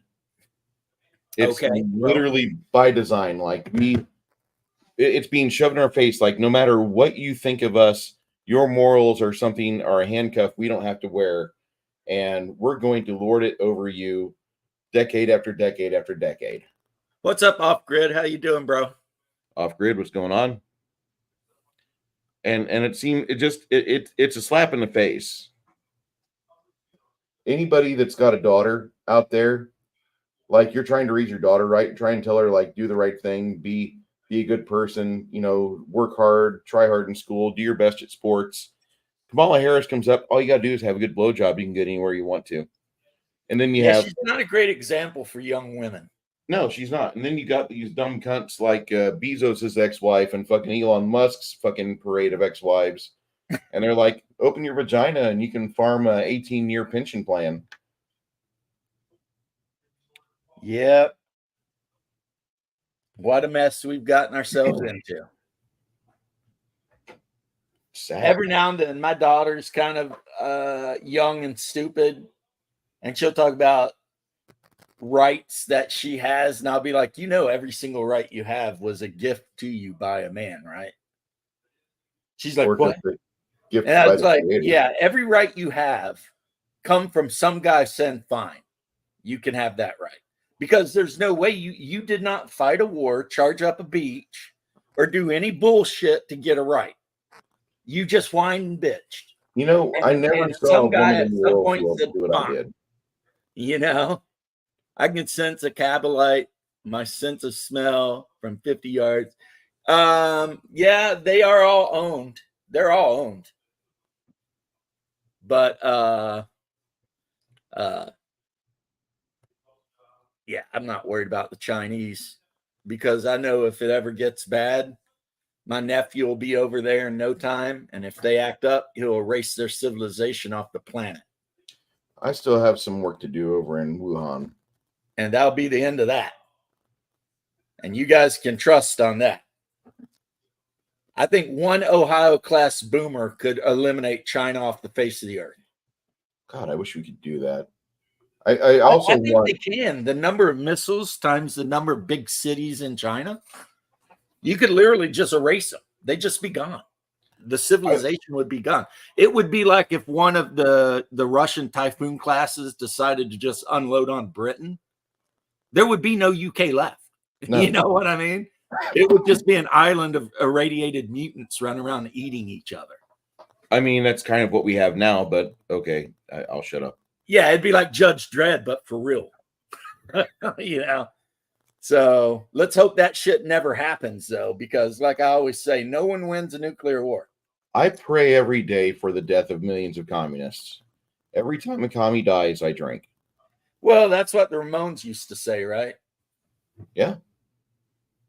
Yeah, it's a no-win scenario. That's exactly right, Jeff. It's a no-win scenario. No one's going to win that. And hopefully, if things go the way I think most of us want them to go, we'll get a dude in that will say, hey, enough all this bullshit. Everybody needs to calm down. And then maybe the knuckleheads in the Middle East can take a break. And the knuckleheads up in Eastern Europe can take a break for a minute, and China will stop trying to, instigate Taiwan, and everyone can just take a little bit of a breather real quick. Mutually assured destruction, it sounds good, except for some countries like the United States and the Federation of Russia. We wouldn't be destroyed because our countries are so big and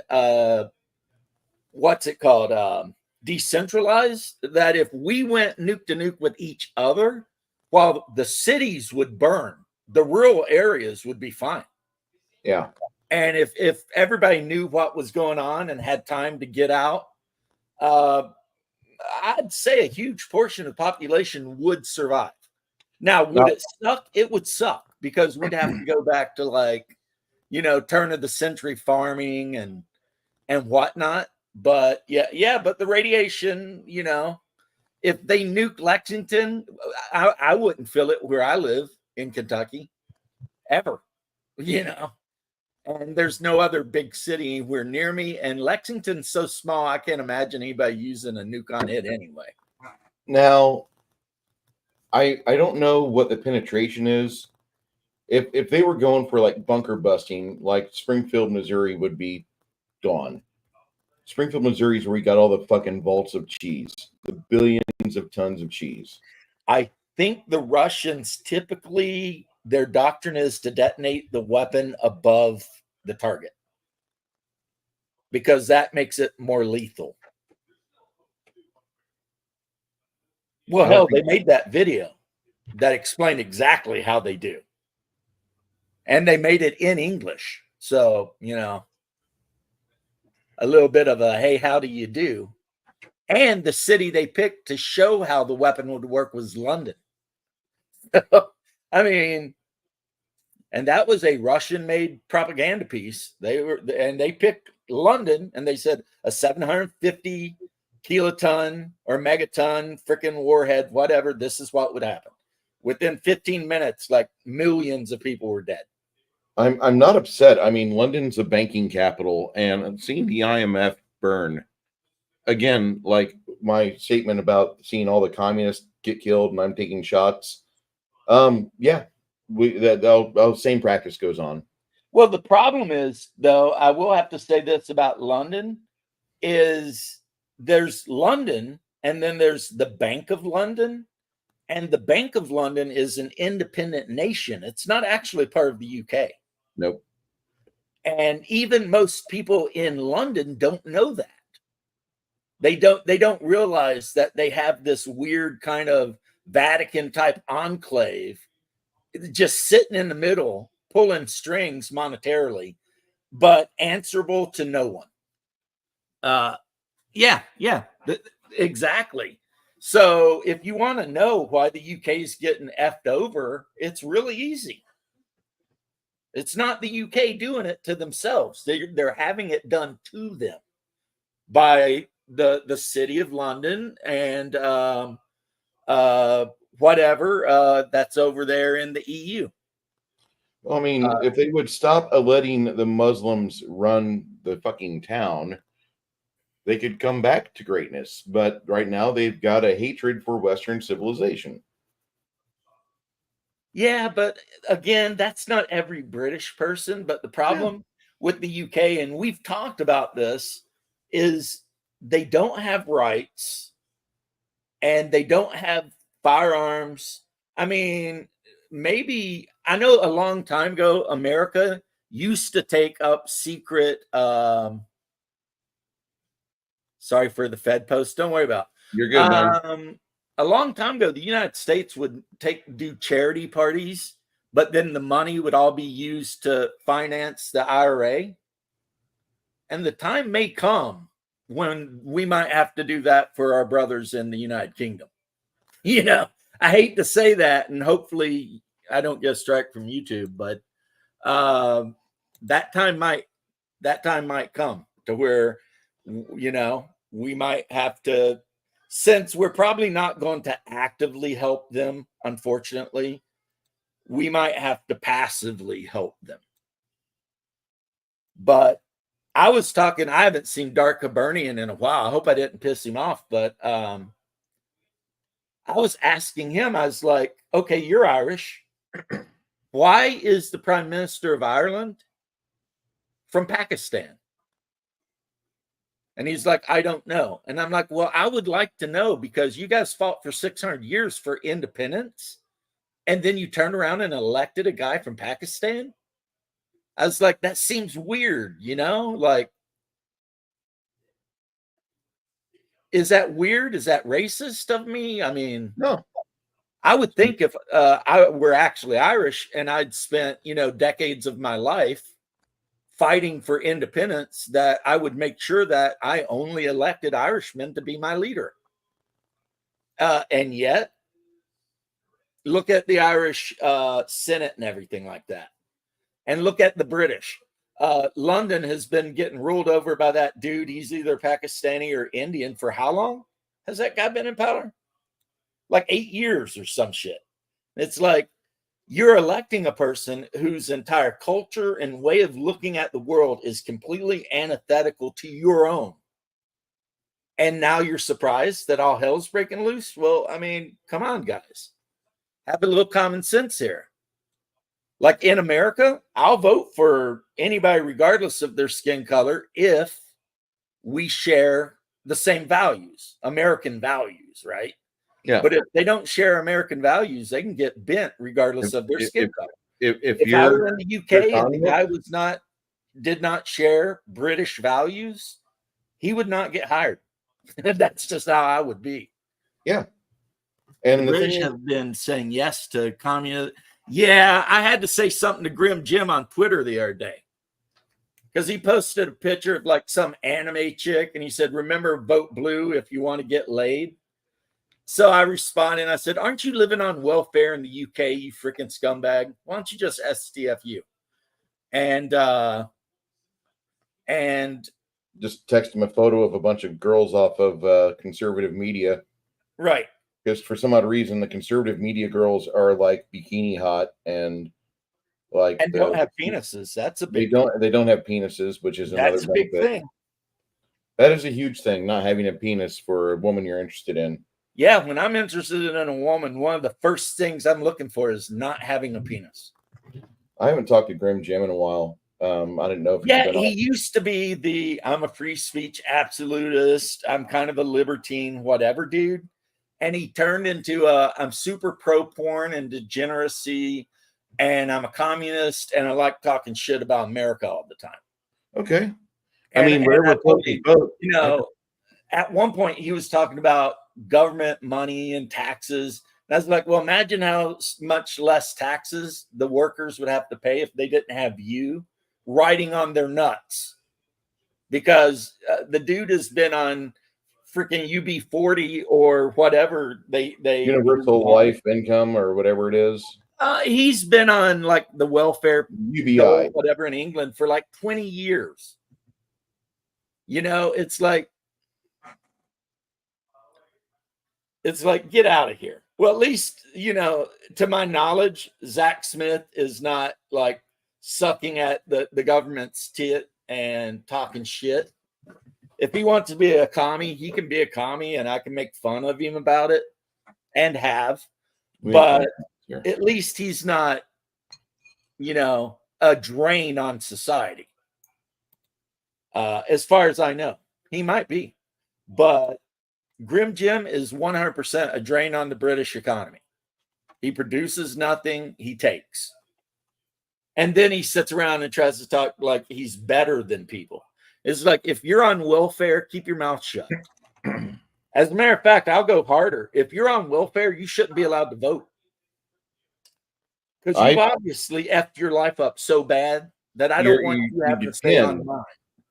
You're depending on the government having the statists win. Right. And you want everybody else to be as unavailable for the options as you. You have a vested interest in it. And I don't believe that if you're a welfare recipient, you should be able to vote. If you're somebody who's living completely off government dole because you are incapable of working, maybe you're a drug addict, or maybe you're somebody who is just unavailable to go out and get a job or stay at home and do Zoom calls all day. If that's how you are, really no offense, but you don't get it, the cake and get to eat it too. Well, that's the only reason that, like, when they talk about a huge portion of women vote left, the women who typically vote left are typically welfare moms who got rid of their husbands and married the government. Yeah. But like conservative mama bears that got a house full of kids and a husband that's working and they're working and everybody's trying to make ends meet and shit, they're not voting for Democrats.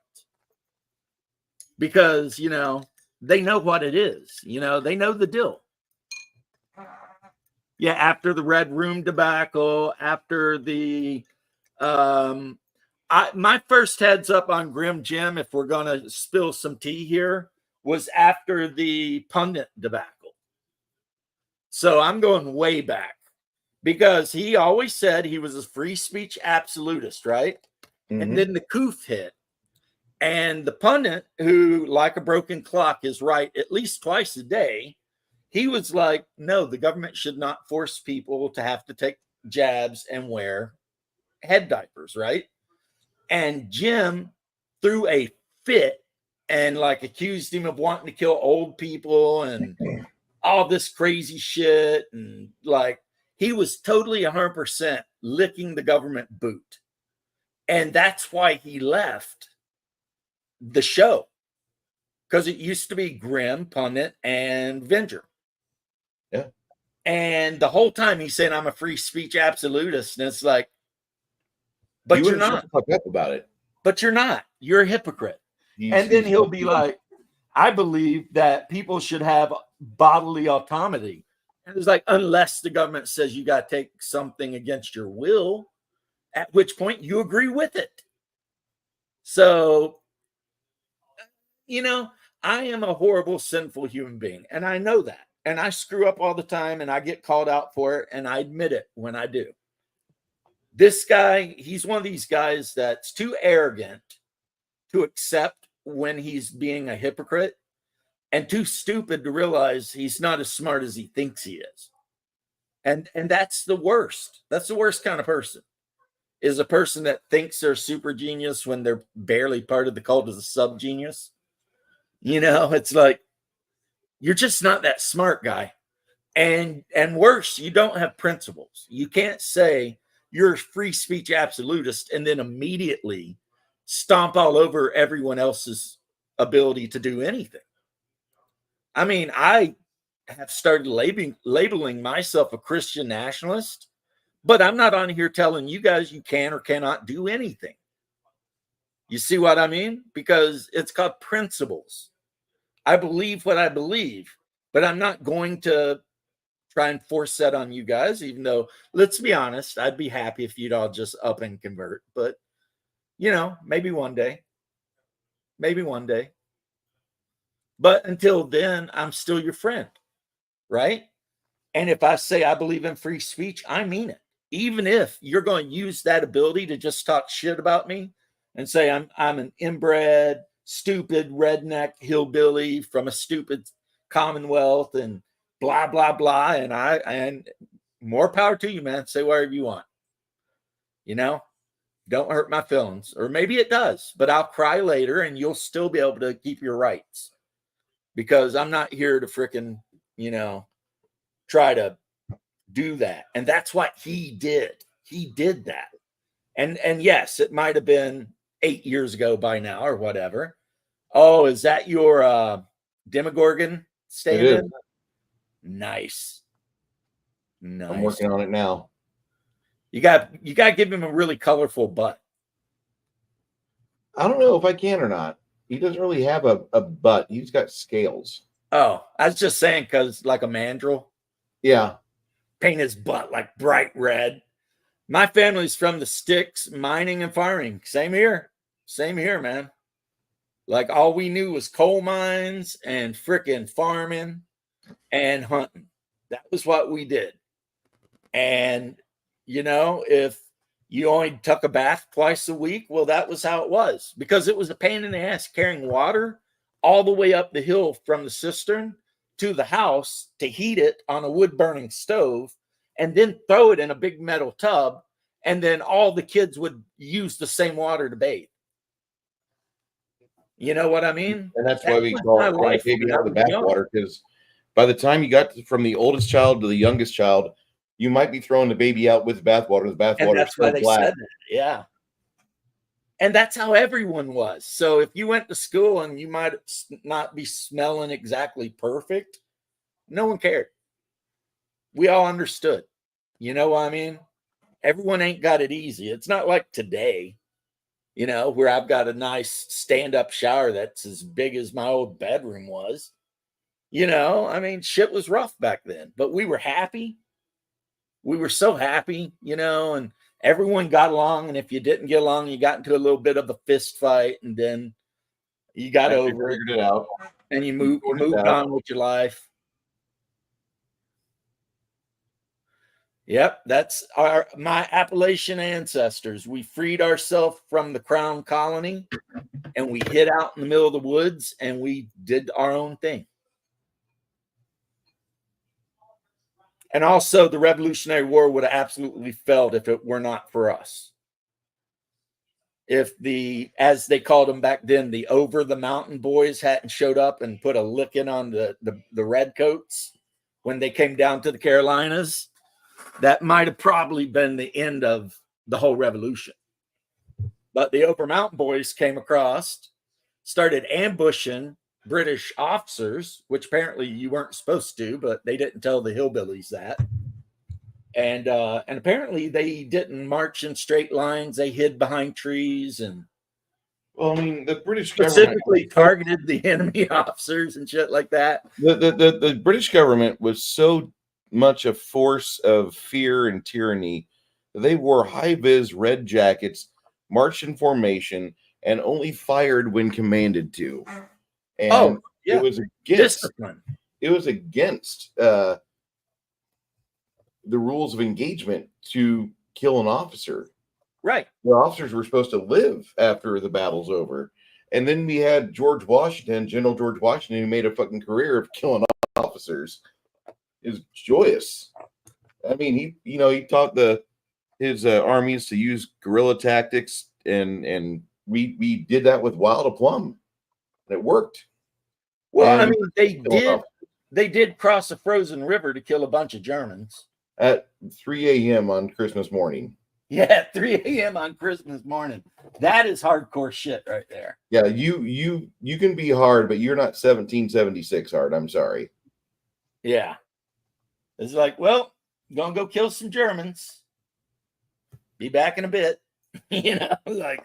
But you know what? Those Germans was just in the wrong place at the wrong time. Not the first time we enjoyed killing Germans either. I agree, Off-Grid Gaming, and the Marine Band did it the best that I've ever heard. I liked President Andrew Jackson. I don't care what the Indians say about him. I liked his style of governance. Secondly, my favorite president is probably Teddy Roosevelt. Oh, you're a boxer. I'm not a Teddy Roosevelt guy. And I accept Old Hickory for what he was. Okay. You know what I mean? Yeah. Again, judging people by our whatever, that's going to cause you to think people are a lot more evil than they actually are. And, Well, he was in power at a time where we needed him. Yeah. And it was probably not the most gentle way to deal with a situation, but it definitely dealt with the situation. And people, as much as they want to slam on America now for what we did in the past, I don't see the people in the trailer courts of Oklahoma getting too upset because what Andrew Jackson might have said or did to a bunch of Indians. I'm sorry. Mind you, if you go into Oklahoma, do not try to use a $20 bill at a fucking convenience store with somebody who might be looking like they would drink firewater, because they will fucking beat your ass, or at least politely tell you get the fuck out of their store.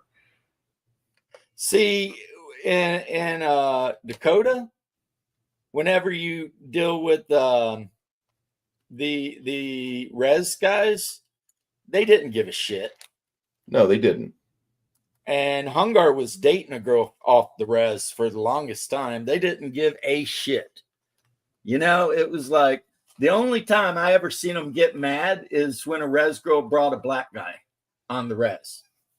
Then they got pissed. So how far away from the res did you live? I didn't live in res. Hungar went to university at Minot State, North Dakota. Okay. And there is a Lakota Sioux res pretty near there. And oh boy, if you're a Lakota Sioux woman, do not bring a black guy onto the res. Just don't do it. They do not like that, at least back in the day. But they tolerated Hungar just fine. He could roll on there. And I'll tell you what, the res just looked like a big trailer park with a bunch of like trucks on blocks out front. Yeah, manufactured homes. Yep. I mean, it was like, okay, whatever. Now in Kentucky, what's going on is the Cherokee tribe. They've bought a bunch of land, not Kentucky. I think it's actually in North Carolina. And they've made a whole town where everybody in the town is Cherokee. And they have a school that's starting to teach the language again. And it's crazy because when you go into the Cherokee town, I've seen this on a YouTube video, everything is beautiful. And as soon as you drive like 5 miles outside the town, it's like, welcome to meth country, because these guys, it's not a reservation. They are not on government anything. They've actually left the reservation, bought their own land in the places where their ancestors lived, and they're doing just fine for themselves. You know what I mean? Without any government help or anything. And they get by with a lot of tourism too, because a lot of white people like to go into that area and see what they're how they're doing, and they're doing just fine. Doing just fine. I mean, half of them I couldn't tell if they were native or not, you know? It's like, you're Cherokee, you white as I am, man. You know, but different tribes look different. That's a fact. So Jackson was a scrapper. That's a fact. Yeah. And his wife was a straight up filthy whore. And if you slept with her while he was out on campaign, just keep your mouth shut. Because if you bragged about it or word got out that you slept with his filthy whore of a wife, one of you was going to have to go. And Jackson lived through, I don't know, 12 duels or some shit. So, I mean, yeah, that's pretty brave when you just roll out and you're like, all right, you did something that insulted me, so now one of us have to die. Like, oh, damn. You know, well, it's like Madison and Jefferson hated each other so much that Jefferson's boy killed Madison's boy. Aaron Burr. I think that was Madison, because Madison was pro-federalist and Jefferson was pro-states' rights. Yep. They argued about it so much that somehow or another, one of them ended up. Oh, it was Aaron Burr shot Hamilton. That's what it was. Yeah. And it was all the argument over how the government should work. Like they used to handle business back then. Like the United States, back when we were originally formed, they would be throwdowns on the floor of Congress. Yeah. Right. Yep. And Abraham Lincoln got his start as a boxer. I thought he was a wrestler. He left Kentucky and went to Illinois. He thought was he was a making wrestler. money as a boxer. So, and you know he had that reach, right? Because dude was like 6.5 feet tall. I mean, nobody else had acromegaly or whatever the name of that disease is. Right. Naturally. I mean, the dude was he had that reach, and he was, you know, to quote Tyler Durden, you know, those skinny dudes fight till they're burger, you know what I mean? Yeah. And then he became a lawyer, and then he basically, Abraham Lincoln's early life in a lot of ways is almost like J.D. Vance's. Yeah. He grew up in the poorest part of eastern Kentucky, got the hell out of Dodge, and when he was old enough, and then got an education, and then got into politics, and etc. You know, now Razor Fist despises Abraham Lincoln, and I don't disagree with his points, but still, you got to give a guy his dues when they deserve it. You know, I don't disagree with him at all. I'm from Illinois. Huh? I don't disagree with Razor Fist's opinion of Abraham Lincoln at all either. I'm from Illinois. Yeah, that's the one thing I always get smarmy with people from Illinois about, when they're like, the land of Lincoln. And I'm like, that dude was born 35 minutes from where I was born. And he lived most of his life there when he was young. Because we got stories about how Abraham Lincoln was so poor, he had to take a shingle of wood and charcoal to school so that he could take notes, because he couldn't afford a pencil or paper. That's the truth, though. His Right. family was abject poverty stricken. Right. And, you know, they still got at least a rebuild or recreation of the cabin he grew up in Kentucky. And the other one, and this is what's hilarious about the great Commonwealth of Kentucky. What's his name? Jefferson Davis, also born in Kentucky. So the president of the Union and the president of the Confederacy were both born in Kentucky. Just one of those little things. I don't know if a lot of people know that or not. You know that I've been to the LBL and TVA area, right? Nope. Okay. When Unless I was you told me, I don't know it. when I was a young kid, we took a vacation over there. And then whenever I was a long haul trucker, I would try to stop in the TVA area as much as I could because it's peaceful for me. It's peaceful, at least, you know, I don't have to deal with Dogman or whatever because I just don't believe it. But I really enjoy that part of the state, and Kentucky's just a gorgeous place anyway. Southern Illinois is really pretty too, but you have taxes and it kills you. So you just cross the border to Kentucky or Missouri or Indiana, and your life is instantly better. I'm not saying I hate Illinois, but I think it's a great place to start. We build a wall and flood it. Then we can fix it from there. But I just absolutely cannot stand people that don't know what beautiful things Kentucky has. And then when you look at the contributions to the political history of the nation, Kentucky was really a big fucking state. Oh, we were the first ones to have a rebellion after the rebellion against the British. Yep. We had the Bourbon Rebellion, which George Washington ended up having to put down. John Galt, how are you doing? Roped you in? Well, that's because I have decided that even though I'm a really nice guy and I don't tend to be super judgy and I'll never tell you how to live, I will wear my Christian nationalist title proudly. And I do believe the United States would be a much better place if we lived by Christian morality instead of Hollywood morality. But I'm not going to get into how we might go about getting there. But I think it's going to happen. A lot of psychiatrists you listen to, like Peterson and others, they're saying that we are well on our way for a revolution and it'll go one of three ways. Christian nationalism is just one way it could go. The other two are worse. Yeah, I'll take Christian nationalism every day.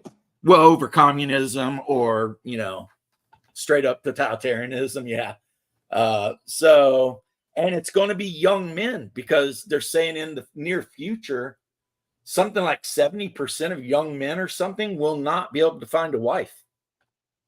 And, you know, I don't think that's going to cause major issues in society. If we continue to use social media like a crutch and we believe bullshit like, you know, believe her or believe all women bullshit or boys are dumb, which the fucking public schools have been telling you for years. Right. How many girls, you know, got stuck on Ritalin? Okay. Case dismissed. The thing is that I feel that Christian nationalism offers a lot more than any other type of mentality in a rebuilding of a nation.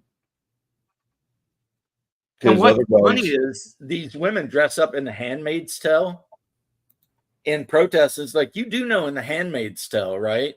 The group that ran the country absolutely hated Christianity. They outlawed it. So they were not Christian nationalists. They hated Christianity in the books. Absolutely hate it. Shut down every church and everything. They were Old Testament. They did not believe in the New Testament at all. They were all about Leviticus, and they were pretty much closer to Muslims, actually. Or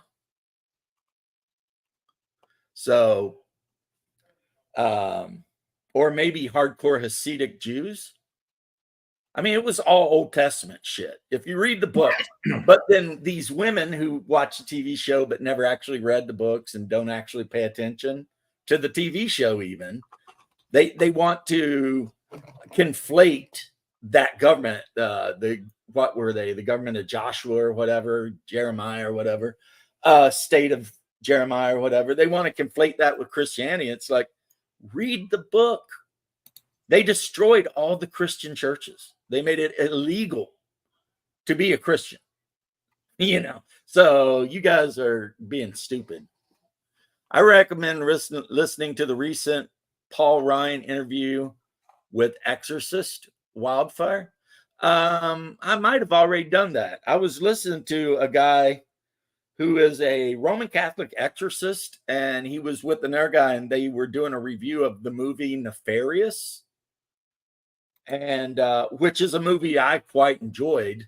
I like that movie a lot. Me and Janet both rated it high. The Catholic guy was saying that is damn near as close on as you can get. Yeah. Like that is the most realistic representation of what, you know, they're talking about.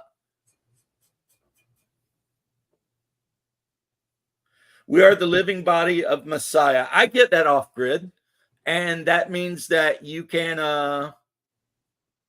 if I were to talk to my Orthodox priest, he would tell you that you can still follow the word and not go to church if there is no church. You cannot be held guilty for not being able to attend a church. You know, so you're good. Don't worry about it. Right? Right. Don't worry about it. All you got to do is follow the Bible. You'll be fine, probably. I'm not a priest, so don't take my word, you know, like I am, but the Constitution was absolutely written it with the idea that the people who would be following it would believe in Christian morality. So thou shalt not steal, and don't bang your neighbor's wife, and don't charge massive amounts of interest and all that kind of stuff. That's what the Constitution was written for. And if you flood the country with people who absolutely don't believe any of that, then our own freedoms get used against us.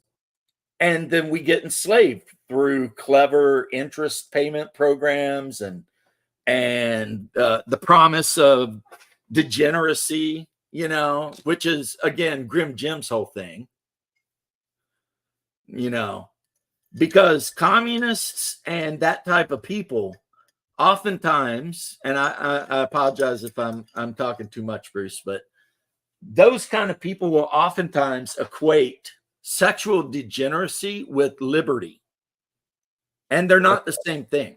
That's what they sold the fucking sexual revolution in the 1960s. Right. Because look how free we are. We can do 3 ways and have same sex and all this and that, right? It's like, that's not liberty. It's perversion. Yeah. Liberty is I can own my own property. I'm responsible for myself. I can protect myself. I can own my own firearm.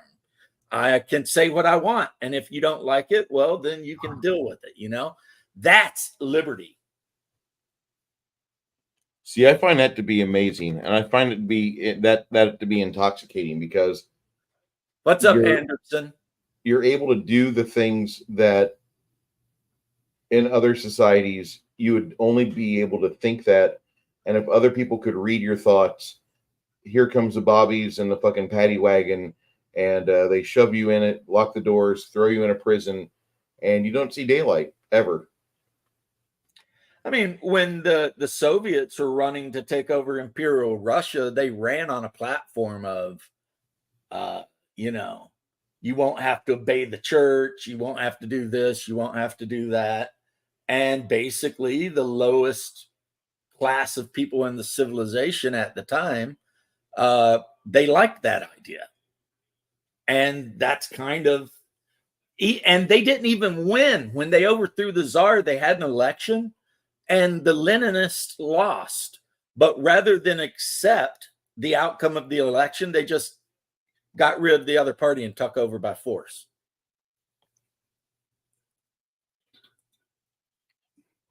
I think the guys that actually won were the Mensheviks or whatever, and they were like social democrats. Yeah. Because all of the socialist groups sided to try and get rid of the Tsar.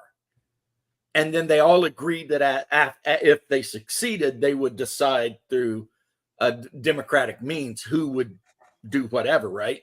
But the Leninists were like, nope, that's not how it's going to work.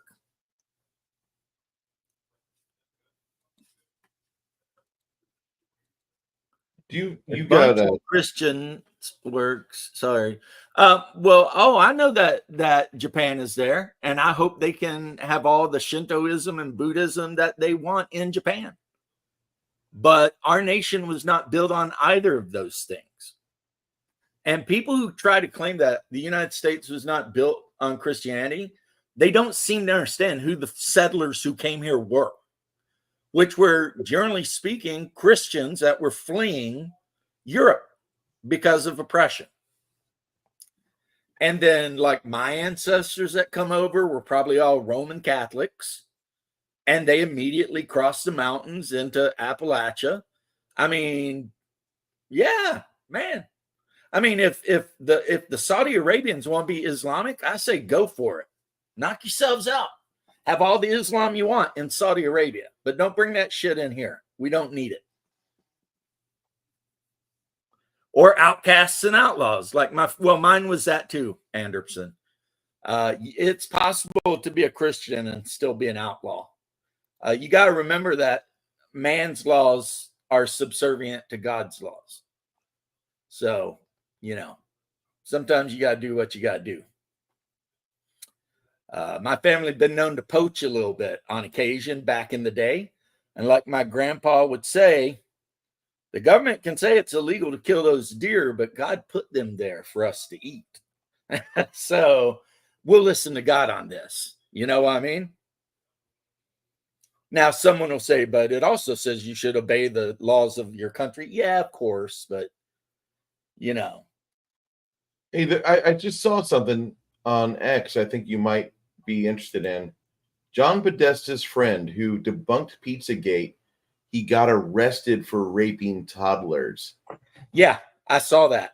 Slade Somer, the editor-in-chief at Recount and friend of former Hillary Clinton campaign chair John Podesta, was arrested in October for raping multiple toddlers and babies. Oh, that makes me so happy. Get fucked, you piece of shit. Well, because the Pizzagate thing, it's like that one where they were branding all those people with those numbers. Mm-hmm. And then the one where some of those politicians were hanging out with that witch doing spirit cooking and shit. Yes. I mean, those aren't lies. No. I mean, that shit happens. That's real. That's for real shit. And under a Christian nationalist nation, that shit would not be tolerated. We would have wood chippers everywhere. Yeah. There would be none of this witchcraft. You found a pederast? Bullshit. You found a pederast. That's awesome. Bring him over here. I've got a Vermeer. We can put him through. Right. There would be none of that. That would not be tolerated. But, we think we're free.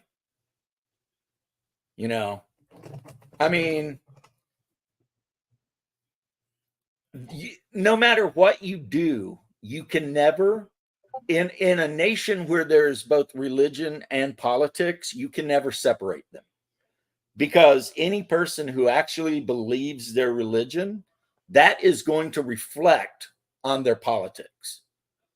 And vice versa even, right?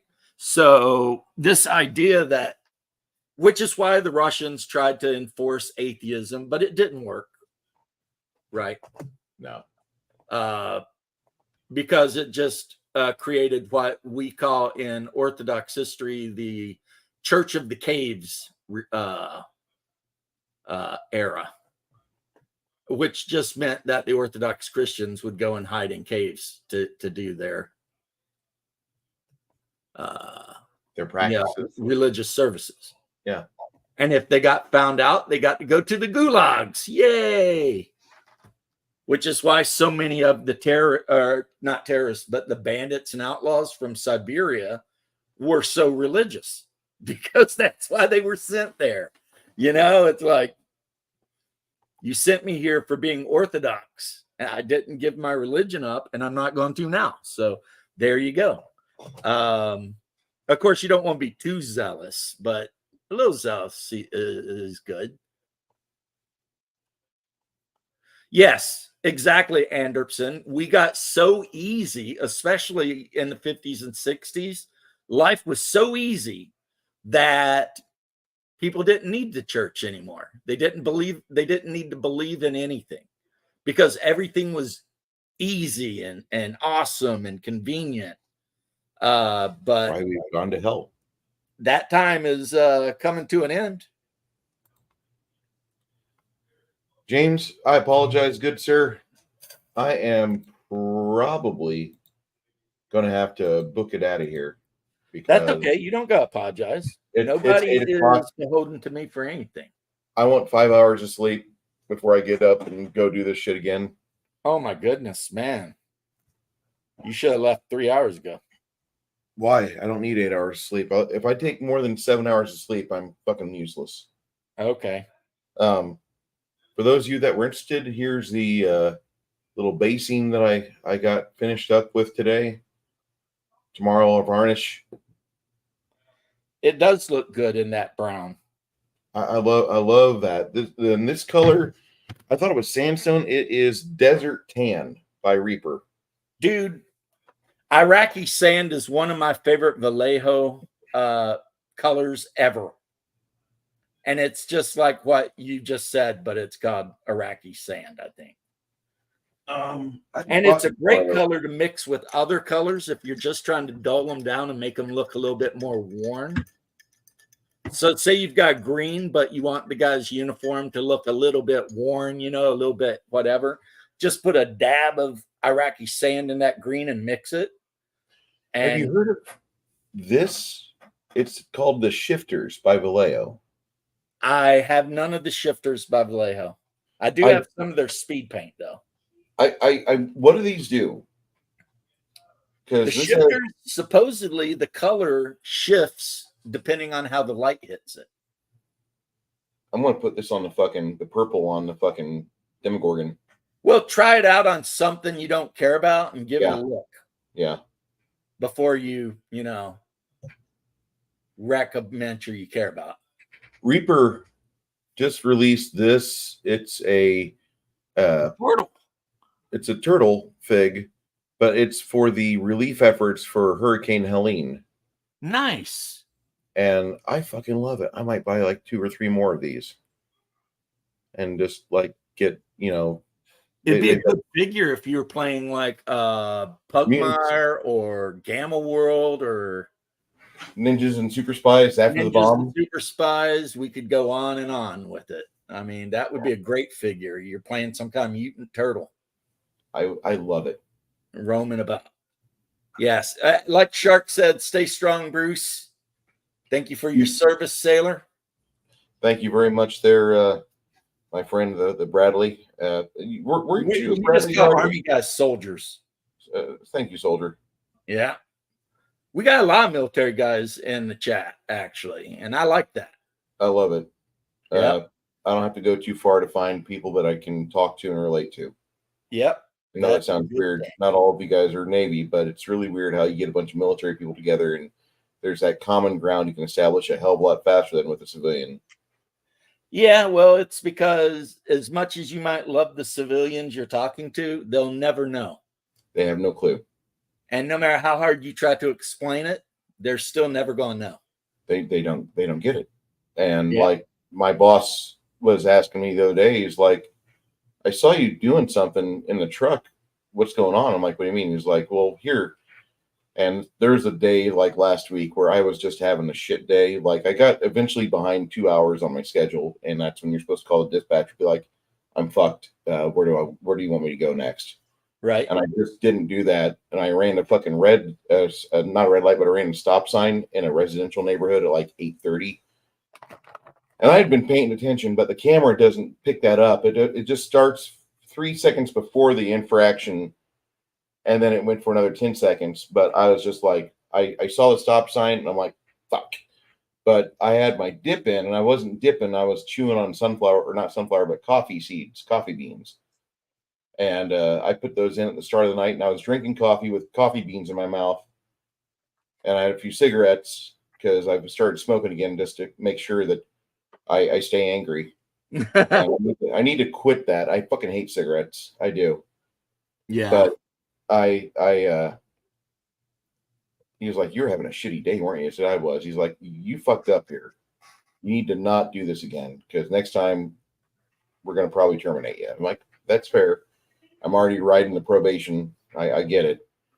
He's like, you are a hell of a driver. You're fucking on time every night. You fucking you're out. Just don't do this again. Sure. I was rolling 25 mile per hour through a residential zone. I get it. Okay. Anyway. I know. I'm happy. I'm looking forward to it. Yes. Hi, Mr. James. Good night, Bruce. I'm out of here all. God bless you guys. Same to you, bro. Yeah, my wife, what she does is she buys that packs of naan bread, and then she makes little tiny pizzas. So, they're delicious. And she buys like the onion flavored naan breads.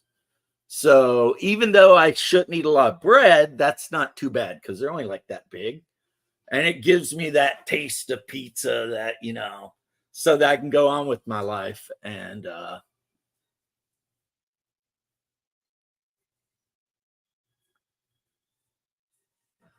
funny skit would be on the 7th, the highest ordered item on the internet. Red sunglasses. Yeah.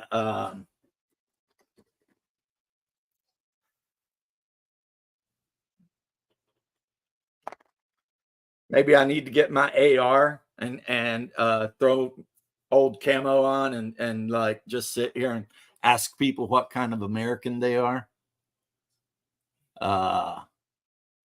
And like the one guy that got whacked, the guy from Hong Kong, all he had to say is, "I'm from California." And the guy'd be like, "We're in California." And he'd be like, "Chinatown, San Francisco. My family come over here like in the 1800s and built the railroad." At which point, I mean, okay, you're as American as they come, bro. Go on, right? And if the Hispanic guy, he'd be like, "I'm from Miami. My ancestors came over from Cuba when Cuba fell to communism. I am hardcore pro-American." Okay, you're good. But the guy said, and it's like, it's like, it's hard. On the one hand, I don't condone lying. On the other hand, I also don't condone dying. You know what I'm saying to you guys? So it's like, I mean, I'd be good, obviously. If that guy pulled me over, as soon as he walked up to the truck, I'd be like, "What are you doing?" He'd be like, "Nothing. What are you doing?" I'd be like, "I'm going home." "Where's home?" "Kentucky." "Oh, okay. Catch you later. Have a good one." And I'd be on the way, right? It'd be like, whatever. But all the guys that ended up getting shot in that scene didn't have to. None of them did. They all could have just said something and they would, I think, been fine.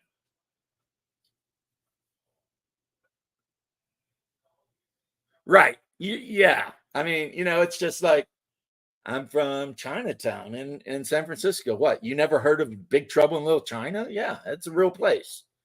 It's where I grew up my whole life. I'm an American, born and raised. Even that guy could have went nuts and been like, "I even served in the army." And then the other dude standing there in the red sunglasses would have had to been like, well, because it didn't appear like he was necessarily being 100% racist. It appeared like he was just whacking people who weren't American. And how are you going to argue that a guy whose family's been in the country 300 years and who served in the military ain't an American, whether he's Asian or not? I mean, plus, as an Asian, he could just lied and been like, "I'm a Lakota Sioux Indian. I'm off the reservation doing some stuff." I mean, it's like, and then the guy would have been like, "Well, you're obviously an American." I mean, now, could I be wrong? Yes. Maybe the guy was just shooting people that didn't look white enough. I don't know. But I wouldn't have admitted to have being from a foreign country if I had a guy with an AR standing there asking me what kind of American I was. I'd be trying to figure out, if I were that guy, I'd been figuring it out. I'm from U.S. Guam. We're part of the United States and have been since 1950. I mean, I was in the army with a guy from Guam. So there you go. Or was it U.S. Samoa? Wherever, So many answers those guys could have gave. And then when the guy in the car runs by and hits them, that's so stupid. Like they wouldn't have noticed. Tingent. I don't know what tingent is.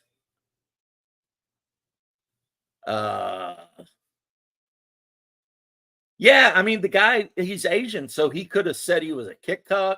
He could have said he was Inuit, Algonquin. He could have said he was any native Alaskan.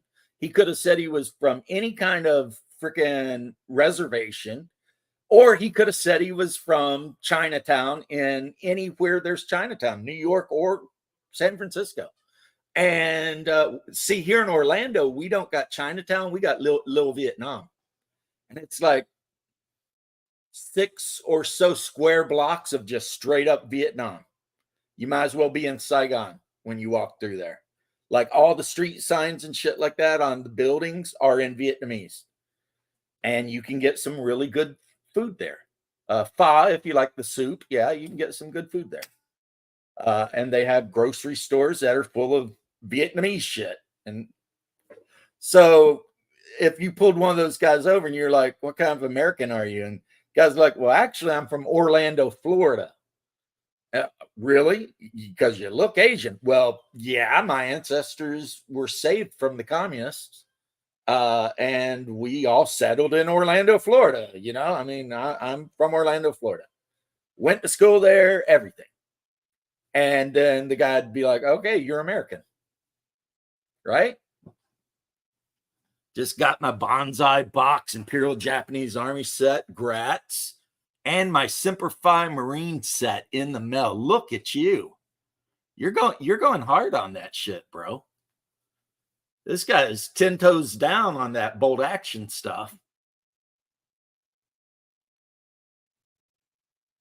A Mongol adjacent Asian. I'll tell you what, if you had to be adjacent to the Mongols, being from Siberia or whatever would be the best place to be, because apparently Ketchikan. Okay, I've seen something like that in there's a TV show, and there's a white guy named Chip, and he's married to this Alaskan native named Agatha. She's got the tattoos on her chin. And I think they might be living in Ketchikan. And they're always going out fishing and seal hunting and all that kind of stuff. I was near Eagle River, and which is a bit north of Anchorage, like out in the woods on the Eagle River. And we had our native Alaskans there too, but they were not the same. And I'll tell you what, they don't appreciate being called Eskimos. They don't appreciate that shit at all. You can call them Inuits and they'll correct you if you're wrong, but they're not fans of being called Eskimos. And so that's where you get like Kikuks and there's tons of them. And plus I was young at the time, so I could be misremembering anyway. But of course, Hungar, if he were on, he could tell you about, because he dated one of them for a year. Because that's Hungar. We all know Hungar. That's Hungar. He likes his native girls, which so do I, but I was super shy and wouldn't talk to girls until I got older. Hungar, he was a ladies' man in like 9th grade. You know, he was the ladies' man throughout all of high school and everything. And equal opportunity as you want to be. You know, the closest I've ever come to, I've dated 2 Native Americans in my life, technically. One was half Chippewa Indian, or as they like to call themselves, Ojibwa. Her daddy still lived on the reservation up in Michigan or Canada, that border area there. And the other one was Puerto Rican, full blood. But I have a feeling she had more Spaniard in her than she did Boroqua or African.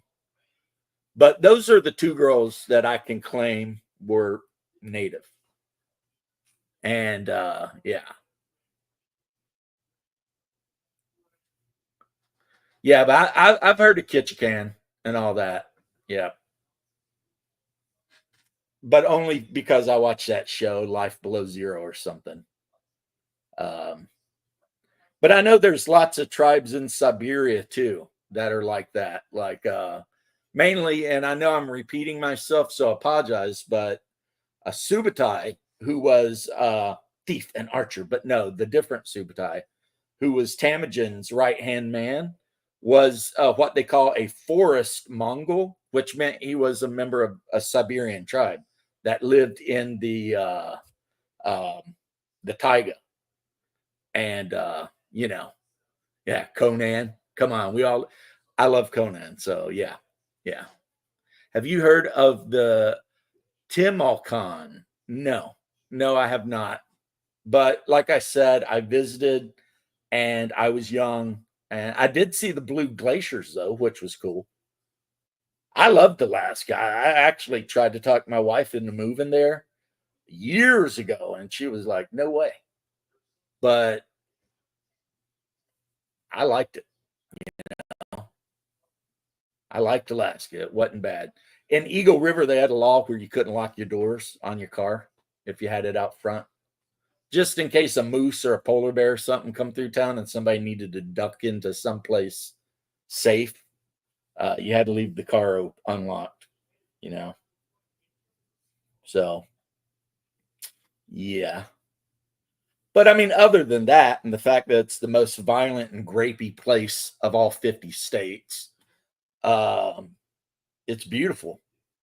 The main thing you need to watch out for in Alaska is the other people, because there's a lot of crazy people in Alaska. That's just a fact. I'm not saying it's like all of them or even a huge percentage of them, but there's a percentage of people in Alaska that are straight up crazy. And there's a lot of Alaska. So a person can go missing in Alaska and never be found.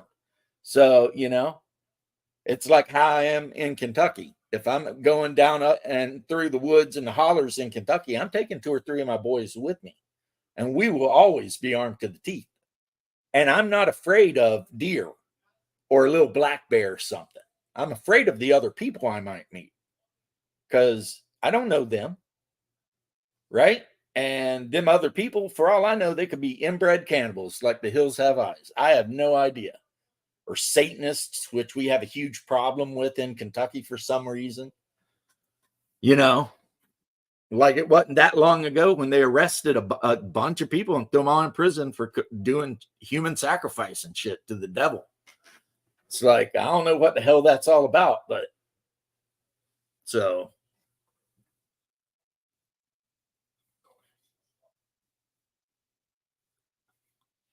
Oh, okay. Yeah, I know there was some Aztecs that had journeyed up to New Mexico, I think, and they were called the Anasazi.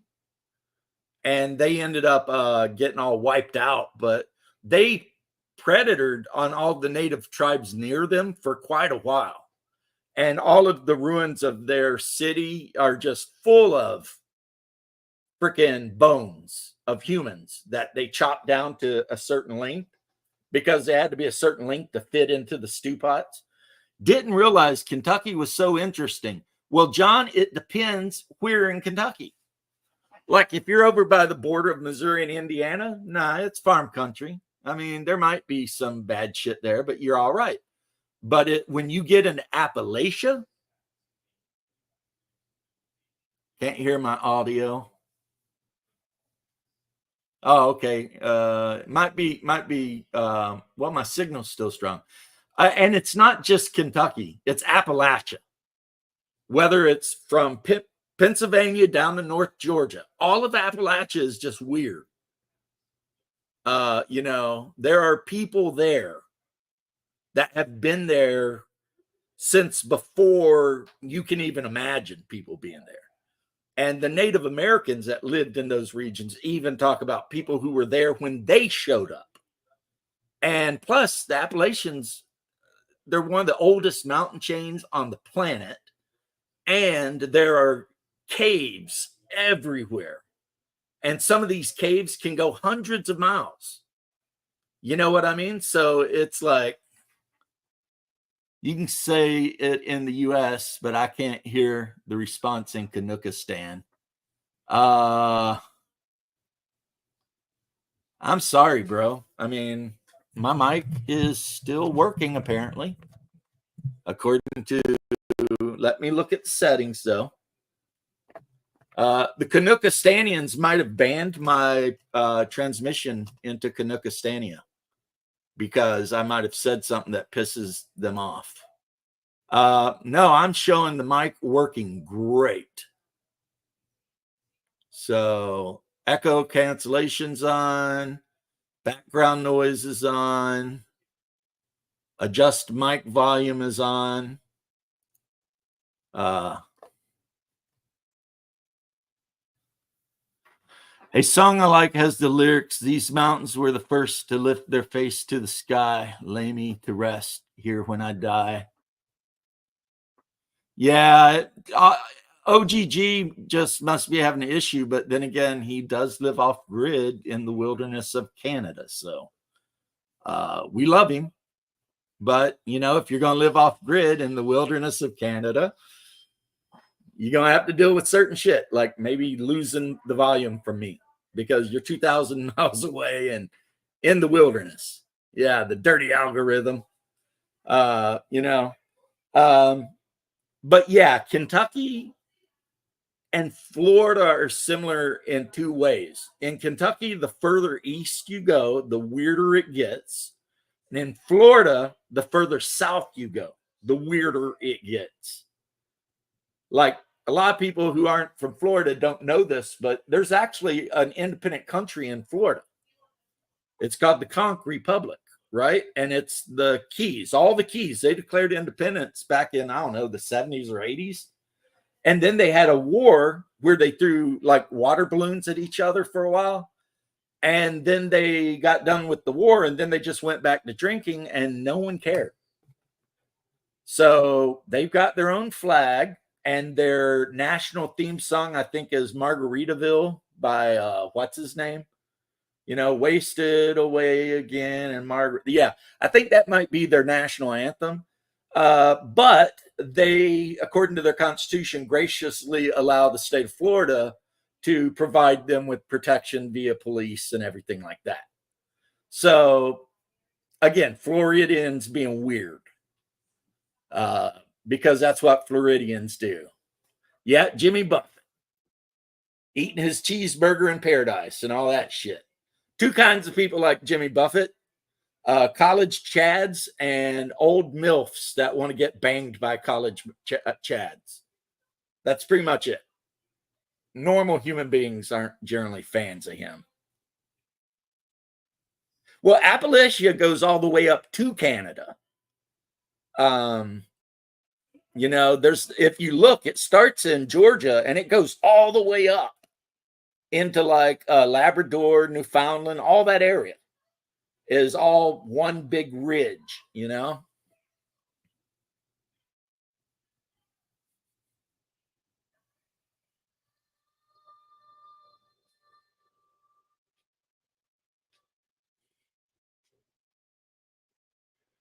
Yeah, that's why Appalachia is so rounded and the Rocky Mountains are so tall and jagged, is the Rocky Mountains are new. Appalachia is billions of years old, maybe.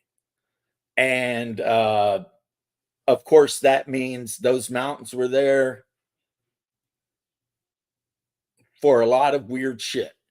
And a lot of weird shit's still there, you know? And yeah. And a lot of people where I'm from are what you would just say are very insular. It's like you have your little community, you kind of hang out with your people. And that's what we even in Kentucky, if you meet somebody at, say, the Rosies or something like that, right? The Roses, they might literally ask you, who are your people?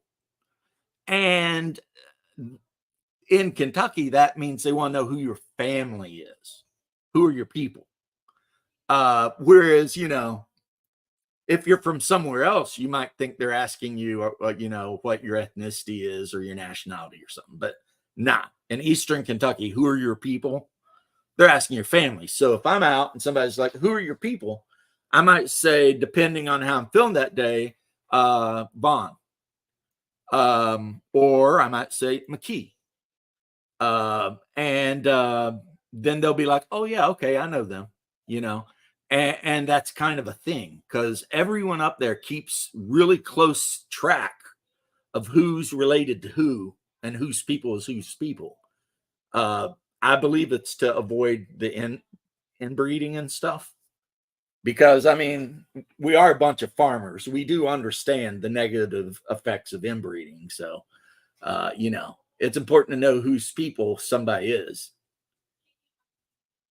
Yeah. Whose boy are you? Yeah. Yeah. Whose boy are you? Who's your people? And there are some families that other families just absolutely hate. That's still a thing. And some of those hatreds are like 100 years old and they're still going, you know, like Hatfields and McCoys kind of shit. I am not, and believe me, I'm sitting here in my comfortable house in Orlando, Florida. I'm not bullshitting with you guys. You know, every time I go up to Kentucky, right? When we pull in, they stare, but then once word gets around, and it gets around quick, like we stop off at my aunt's or something, and as soon as word gets around that the car we're in is me, then all of a sudden people are waving. You know, everybody's happy because they're all like, oh, you know, it's so and so come home to his people, you know, and he brought a wife with him. That's interesting, you know, that's something to talk about. And then, you know, you get treated like family. But when you get off the highway and you go way down that windy road and you wind around going up the mountain, yeah, they ain't super friendly until they know who you are and why you're there. Because, you know, there's even this Southern guy that says what it's like to ask for directions in the South. And when he does the Kentucky one, the guy in the big blue UK shirt runs up to the car and before they can ask him for directions, he's all like, who are you? Why are you on my property? Who sent you? And they go to talk and he's like, I'm asking the questions here. You know what I mean? And all that shit. Don't you know this is private property? I suggest you get out of here. You know what I mean? And that's the Kentucky guy, you know, because people in my part of Eastern Kentucky do not like anybody being on their place unless you invite it or family. Otherwise, now if you're family, you can roll into family's house around dinner time and they'll invite you in and set a place for you at the table. No problems. Don't worry about it. Your family, you know what I mean? We'll put out another bowl and you can have a slice of cornbread and some of these soup beans and you know, some greens and whatever you want, you know, little fried potato, whatever. But if they don't know you, just don't be up there effing around because you will find out. Florida and Kentucky share that in common. They are both FAFO states, especially when you get out into the countryside. Everyone armed. Yeah, Kentucky, it's like the Wild West. You can open carry, you can, you know, whatever you want.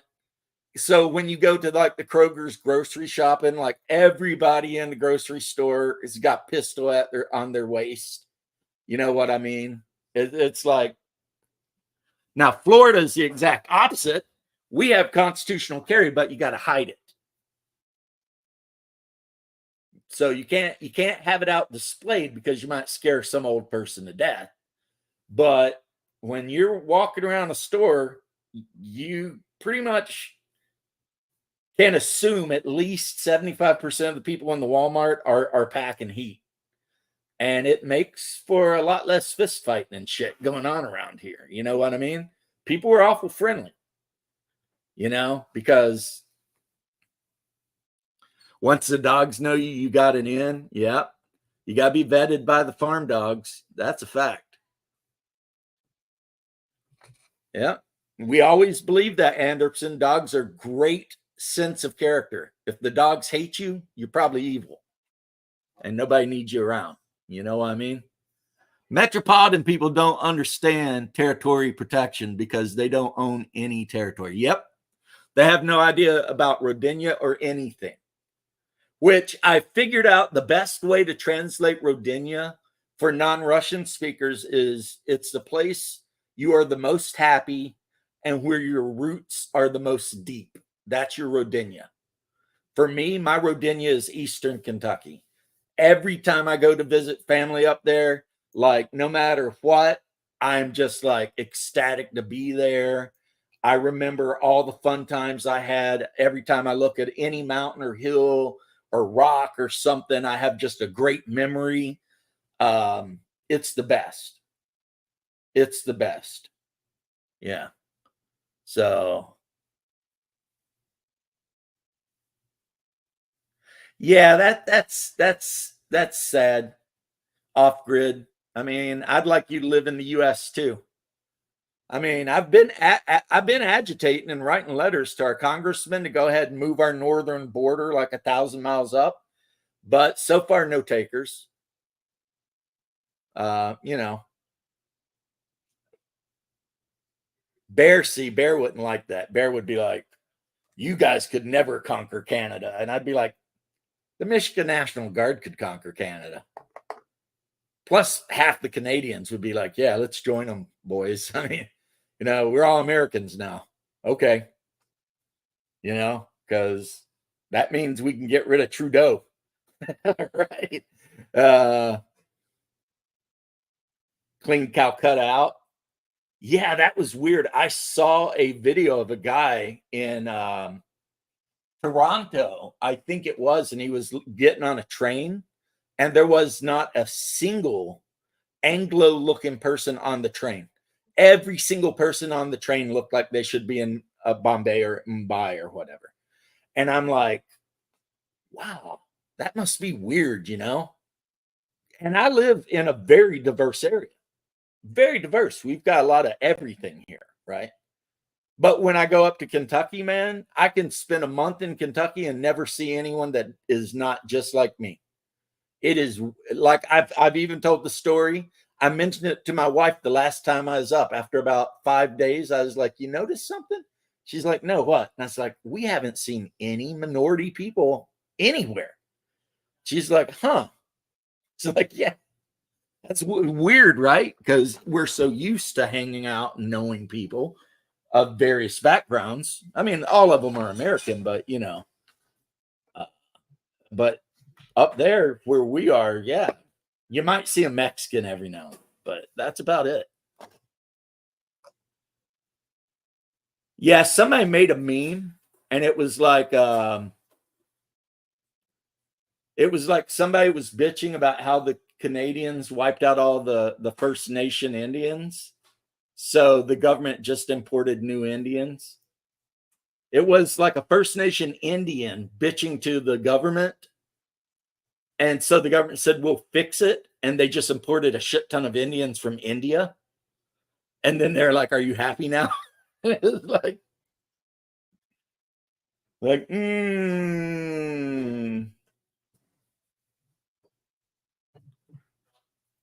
you pay taxes on dogs? What?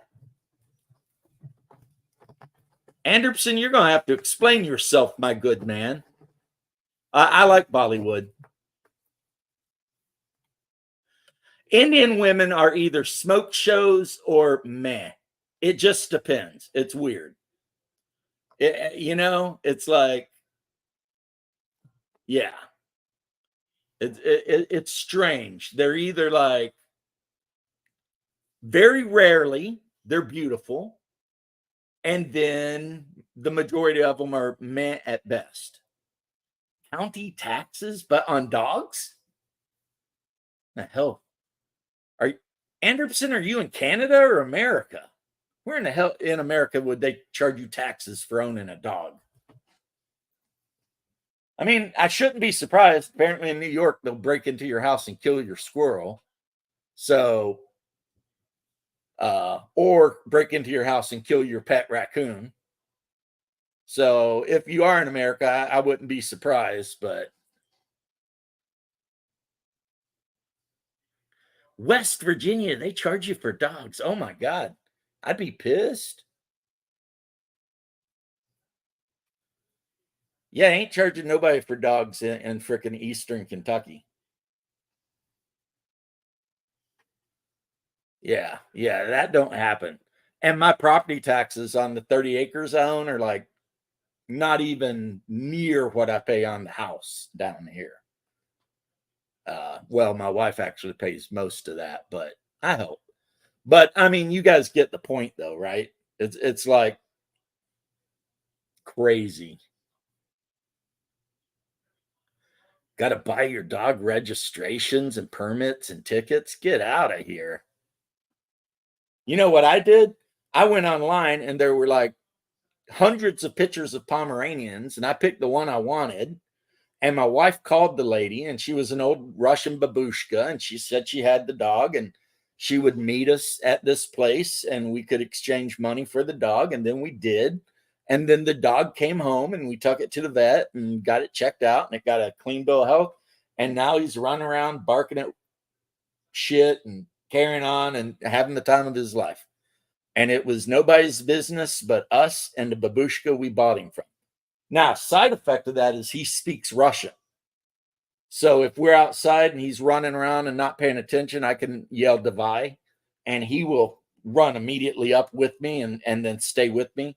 If I'm like "Davaya," you know, he understands. Come on, or let's go. You know, he understands that if he's doing something, I'm like, yeah, he'll stop and look at me like, because like I said, the lady who raised him from when he was born till like 6 months, which is when we got him, was Russian, from Russia. So, but I mean, you get your dog shots, and it's got a, you know, a little thing from the vet to let everybody know it's had its rabies shots, but registering, that's if you don't have a license, I'll tell you what, and I am not making any threats. If somebody tried to come in here and get my little boy, I would die, and some of them would too. And that's not a threat, that is a promise. I would rather go out like that than lose my boy. You know what I'm saying? He is part of my family. Good night. Glad to that yeah, I'm going to end this in 4 minutes. I will tell the mayor and the sheriff you're good, and they will be glad to help. As an American citizen, I would be willing to sponsor you. Yeah, there you go. But yeah, I mean, you guys don't understand how much I love my dog. And I mean, I'm 53, so I like to think I've done everything I really wanted to do in my life. I mean, joined the army, went to war, came back, partied hard for like a decade, ran through a bunch of, you know, heavy hottie goth chicks for a while, had some kids, got some grandkids, become a firefighter, save some lives and shit like that, doing the firefighter thing. I mean, other than enjoying spending time with my wife, you know, I'm in the what do they call it, your autumn years, right? So yeah, somebody tried to take out my boy, who I consider practically a child. I don't know, man. They might have to catch that smoke. You know what I'm saying?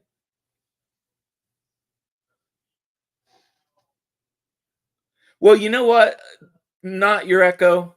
And I knew this already, but I also heard it watching the Grimm guy. And why are goth chicks so yummy? I don't know. You know, back in the old days, if she had like a weird haircut and her hair was dyed black or pink or some shit like that, like in the 90s, that was a good sign. Like Bruce said, that was a chick you wanted to get to know, right? Modern day girls, if they got their hair dyed all weird or whatever, that's a chick you want to avoid at all costs. It's weird how it flipped, you know?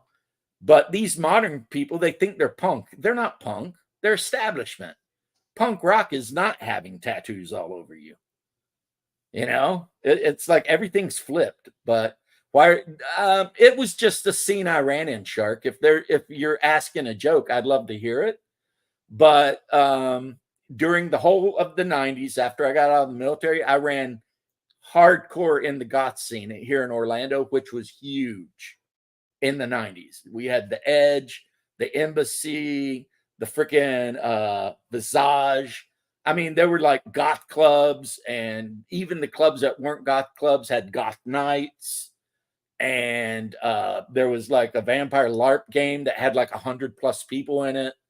So, you know, this is back when I was fresh out of the army and was working construction. So I was still very fit, and my natural hair color is black anyway.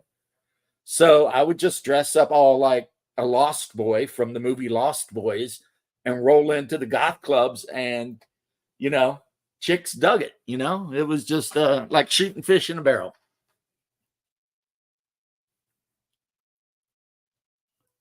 Yeah.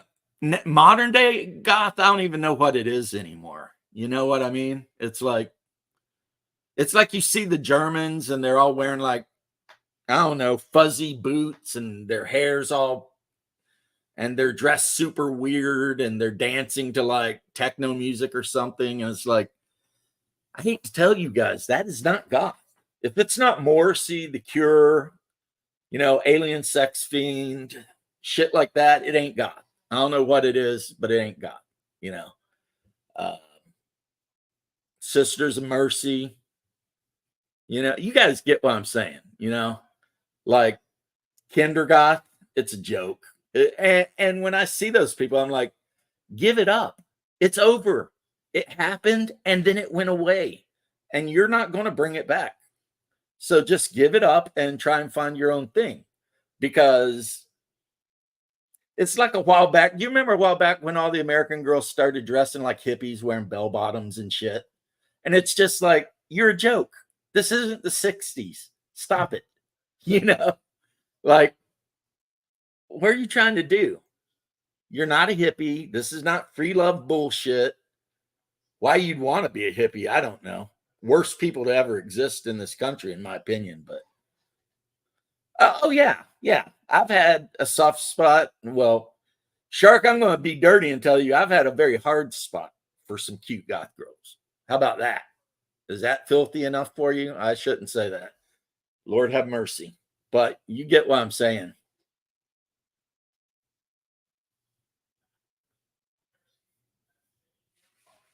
Yeah, Idaho has potato farmers and people hiding in the mountains. And apparently it's so wonderful that most of Washington State and Oregon want to join them, because they're just sick and tired of being part of Washington and Oregon. So, you know what I'm saying? But yeah, back in the day, you guys would laugh. I was, of course, a lot thinner. That was back in my fighting weight. I was about 175. I could put up about 350. I had a labret piercing. I would paint my nails black, wear, you know, the Brooks leather biker jacket and the black jeans with the Doc Martens, you know. And of course, if I was going to a LARP event, I always had to have like my upside down anarchy pin on, you know, so people would know. And I wore my hair kind of long, and I had like a Fu Manchu goatee thing going on, but I shaved this part so you could see the big metal stud right there. And that was just a different me, guys. That is a different me. But I absolutely, while I don't miss it, I'm glad I lived that life a little bit, even though it was very sinful. It was a very sinful life. I am 100% a reformed whore, as my mom would say. You know?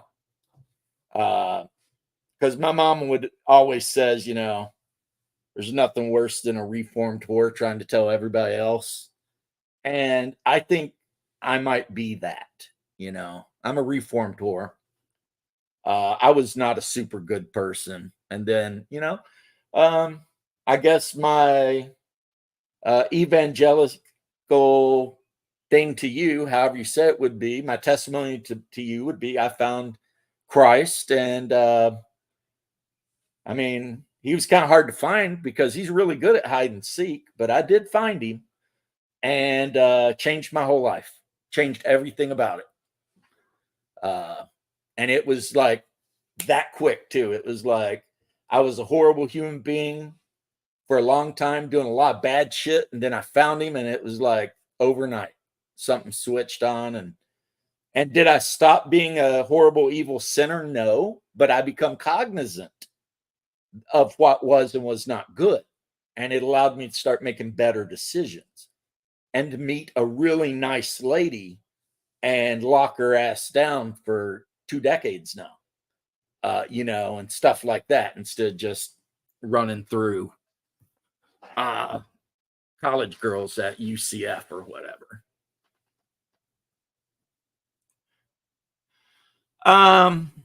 My people would say God, family, and country in that order.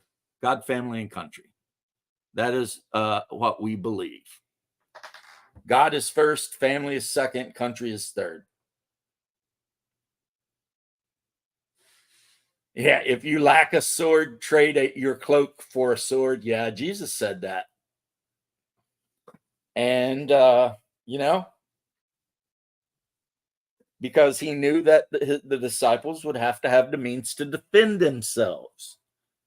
Because non-Christians always want to use the thou shalt not judge and the pacifism shit exactly in the wrong way to make Christianity weak from the inside, right? And that's why a lot of people absolutely despise orthodoxy, because orthodoxy does not bend the knee to anyone. And we believe that there are situations in which not only is it okay to be violent, but you can become a saint. If you're being violent to defend the faith, then yes, you can be elevated to sainthood for that. But yeah, American Christianity, not all of it, obviously. I shouldn't have to say that. You guys know. But American Christianity has allowed itself to get infiltrated by people who are, as the Messiah would say, wolves in sheep's clothing. And they're just setting their churches up to be, wood in the fires of hell, basically. Yes, to be a Christian is to be a warrior, and we used to know that. I mean, Vladimir the Great, the Christianizer of all of the Rus, was a warrior. The people who followed him were warriors. They carried swords and weapons, and they fought to defend the faith. And then, like this one chick posted on my Twitter feed, and she's like, I'm a Christian, but I voted for Kamala Harris. And then when you look at her profile, she's married to a non-binary person, and she's got a picture of her and him at their church during transsexual day of awareness, and I just, and she's in Kentucky, but probably towards Indiana, and I'm just like, what church do you go to that does this? I mean, what church allows this? Because none of the Protestant churches in the area I'm from, like the Pentecostals and the Baptists and shit, would tolerate any of that shit. I mean, they're fire and brimstone all the way. And the Orthodox Church, yeah, there'd be a fist fight if you tried that shit there. You know what I mean? You guys saw what happened to Pussy Riot in Russia, right? They went in there trying to act a fool in some of those Orthodox churches and got their asses whipped. Because that's how that shit rolls. You do not disrespect the church, right? A man can disrespect me all they want, but if they try to destroy my church, then they get it. You know what I'm saying? No mercy. You're supposed to have mercy, but there are some things you have no mercy for. And if somebody is trying to destroy the faith, there is no mercy, unless they repent. But that's also why the Orthodox Church, every couple hundred years, they like go through and clean out the books. They make sure no one's infiltrated and started trying to slide any false doctrine in. And if they find any of it, those guys get excommunicated. Yeah, I'm still on Lunch Shadow. I thought you were too. Those are obviously things. I mean, it's so weird when you talk to people who claim to be Christian, but then you ask them about the devil or demons, and they're all like, "Oh, I don't really believe in that." And it's like, well, that's weird because Jesus mentioned it, dozen times or so, and the Old Testament talks about it. And not only that, they name some of the demons by name. Like if you read Judges and stuff, like about the prophet Elijah, I mean, they're talking about Moloch and Bel and Ishtar and, all of that shit, and Jesus cast out a demon or two and met Satan and told Satan to pound sand. And so basically you want all the good stuff, but you don't want to deal with the hard stuff, right? You want to think that you can say, I accept Christ as my savior, and you're going to go to heaven, but you don't have to do anything other than that thing. And that is what we would call empty faith and an empty religion, because you know a tree by the fruit. So if you just sit on your ass all day, masturbate into porn, it doesn't matter how much you claim to be a Christian. You're not. It's not about saying, it's about doing, which is something I struggle with,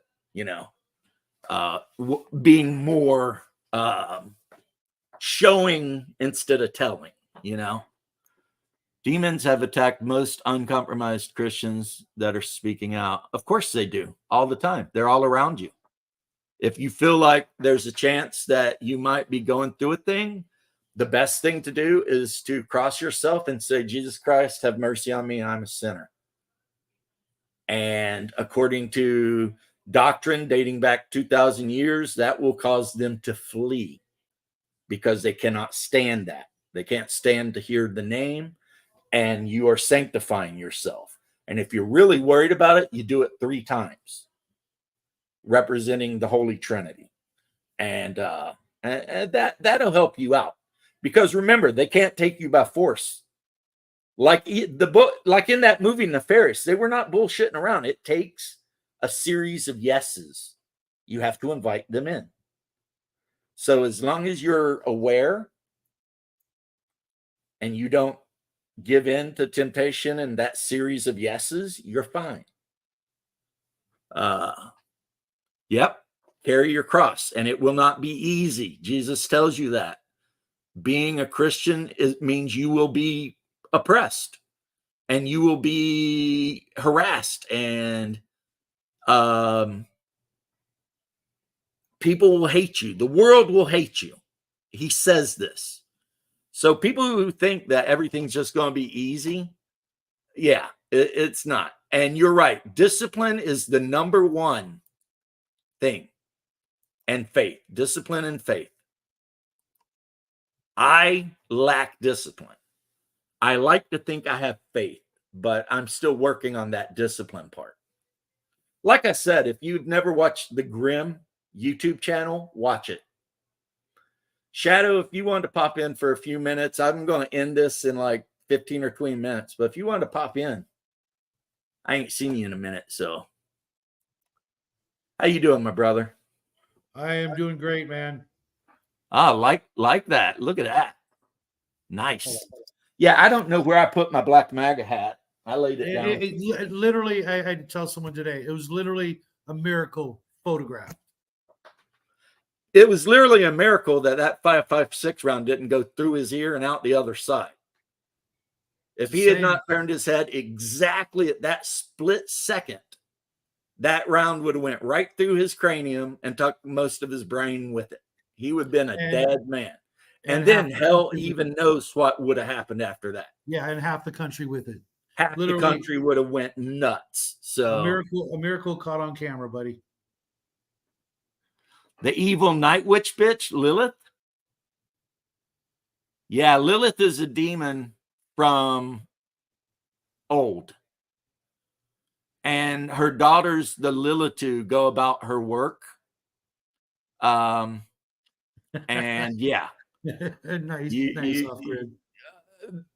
She was called Ishtar in Mesopotamia. She was called Astarte in the Canaanites. And then She's called Hecate in the Greeks, but it's all the same person. It's all the same being. And basically, she hates children and humanity, and is a spirit of lust and bloodshed and child murder. Also, transition. Her ancient priests in Mesopotamia would emasculate themselves with silver knives and then wear female clothes and dance around her idol, and then engage in sex as a female with men. So that was her thing. Yeah, we don't have anything like that going on now. Yeah. Well, feminism is straight up satanic. I know. I mean, all the feminists get together and they decide to have a concert, and what do they call it? The Lilith Fair. It's like you named your concert after a damn demon. So, you know, well, old pagan shit, there's no such thing as old pagan stuff off grid. Everything you think is pagan is not pagan. It is, but it ain't. And what I mean by that is these old pagan gods like Cromcruic in Ireland that demanded 1/10 of the children born each year be sacrificed to him. They knew about God. They were fallen angels. They were demons. Yep. You know what I mean? And they had had a great time before St. Patrick came to the island to drive them out, tricking humans into believing they were deities worthy of worship. But they weren't. And that has happened in every human civilization prior to, you know, Abraham and onward. And even if you read the Old Testament, it's giant. It's basically a giant book of people effing up nonstop, with God literally speaking directly to them, and then they still F up like a week later. You know, so literally nothing's changed in thousands of years. Yeah, like the entire Old Testament, other than Abraham, is just the people who are supposed to be keeping God's way effing up nonstop. You know, it's like, okay, all right. Yeah, no I can't. Necessary. Off-grid gaming, no big roofs necessary unless there's a big roof near, right? So while I agree with you, if you live out in the wilderness, you're probably fine because you're doing your thing and you do not have access to a church. However, if there's a church within the distance you can drive, you probably should go to it and receive teaching and fellowship, and if you're worthy, communion and the sacrament, and maybe even do some confession if you feel the need to do so. Why? Because that's what Jesus said. You know, that's what Jesus said. That, you know, but like me, I can't receive the sacrament until I'm purified. So, you know, certain things can keep you from receiving the sacrament for years. Like my brother-in-law effed up so much, the priest said 10 years for him. He cannot receive the sacrament for 10 years. So, wow. Well, because if you receive the sacrament before you're pure enough to receive the sacrament, it turns into sin in your mouth and curses you. That's in the Bible too. You know what I mean? So yeah, in order to receive the sacrament, you know, the wine and the bread, you have to be purified. You have to go to confession and contrition and pray and ask for forgiveness, and then you can receive the Spirit. But until then, don't try it. It'll be bad. Mm-hmm. Yeah, I don't recommend that off grid. Yeah. Well, we all bear the weight of our sin every single day. We all do. And, you know, luckily, we are the only religion where we can ask for forgiveness and help. No other religion offers that. No other religion offers redemption for our fallen state. But yes, exactly. We all carry our cross. And for some people, it's heavy. It's a heavy thing. So other people, maybe not. But like I just said, guys, you can always ask Christ to help you with your weight. Exactly. By ourselves, we are weak, united together. Exactly. That's why the church is important. Because again, if you are able to, if you're not able to, you're not able to. It is what it is. But if you're able to, obviously you want to be part of a fellowship of people who believe the way you do. And you want to make friends with those people. And if you're one of these prepper kind of guys that are worried about the apocalypse, well, what could be better than being in a community of like-minded Christians if shit hits the fan? Because right off the bat, you've got brethren that you can stand on and with, you know? So trying to go it alone, and it's like people who are Christian, but they're like, going to a church, if they can, makes them feel away. I would suggest those Christians really pray and try to determine if it's not a demonic voice that is. Hey, speaking of which, I wanted to ask you a question. Out of the church. Hey, I wanted to ask you a question, bro. Did you see the one of the more recent Sean Ryan interviews? No, I have not. Okay, I'll send you the link. You'll get it. You'll dig it. Thank you. I appreciate it. He was talking. I forget the father's name, but an exorcist. The last one I watched was when he was talking to the chief exorcist of somewhere, and they were reviewing the movie Nefarious. And the exorcist was saying, yeah, that's dead on. That movie is 100% true. And apparently the movie with Russell Crowe, the Pope's exorcist, he said, no, I knew that guy. And that movie is absolute bullshit. He didn't say it's Hollywood. It's Hollywood. He didn't say bullshit, but he said it was completely wrong. And the man Russell Crowe was playing was never like that because apparently this guy knew the guy personally. They were friends. Because I guess there's not a lot of exorcists in the Roman Catholic Church. It's kind of a steam thing. You got to work your way in. There's only like 24 of them, from what I understand. Right. Whereas in Orthodoxy, we believe every priest is an exorcist. Or can be, because they can say the prayers to drive demons away. But, you know, as you separate yourself from the apostolic church, it becomes harder to have that authority over demons. So I was talking to a friend that is a Mormon, and I asked him point blank, do you believe your preacher, or whatever you call him, has the apostolic authority to exorcise a demon? And he was like, I don't know. And I was like, you're non-Trinitarian. You don't even believe in the Trinity. So if there were a demon possession in your church, you would literally have to call a Catholic or an Orthodox priest to deal with it, because you can't. No, that's kind of the joke is, you know, when in doubt, you call a Catholic priest.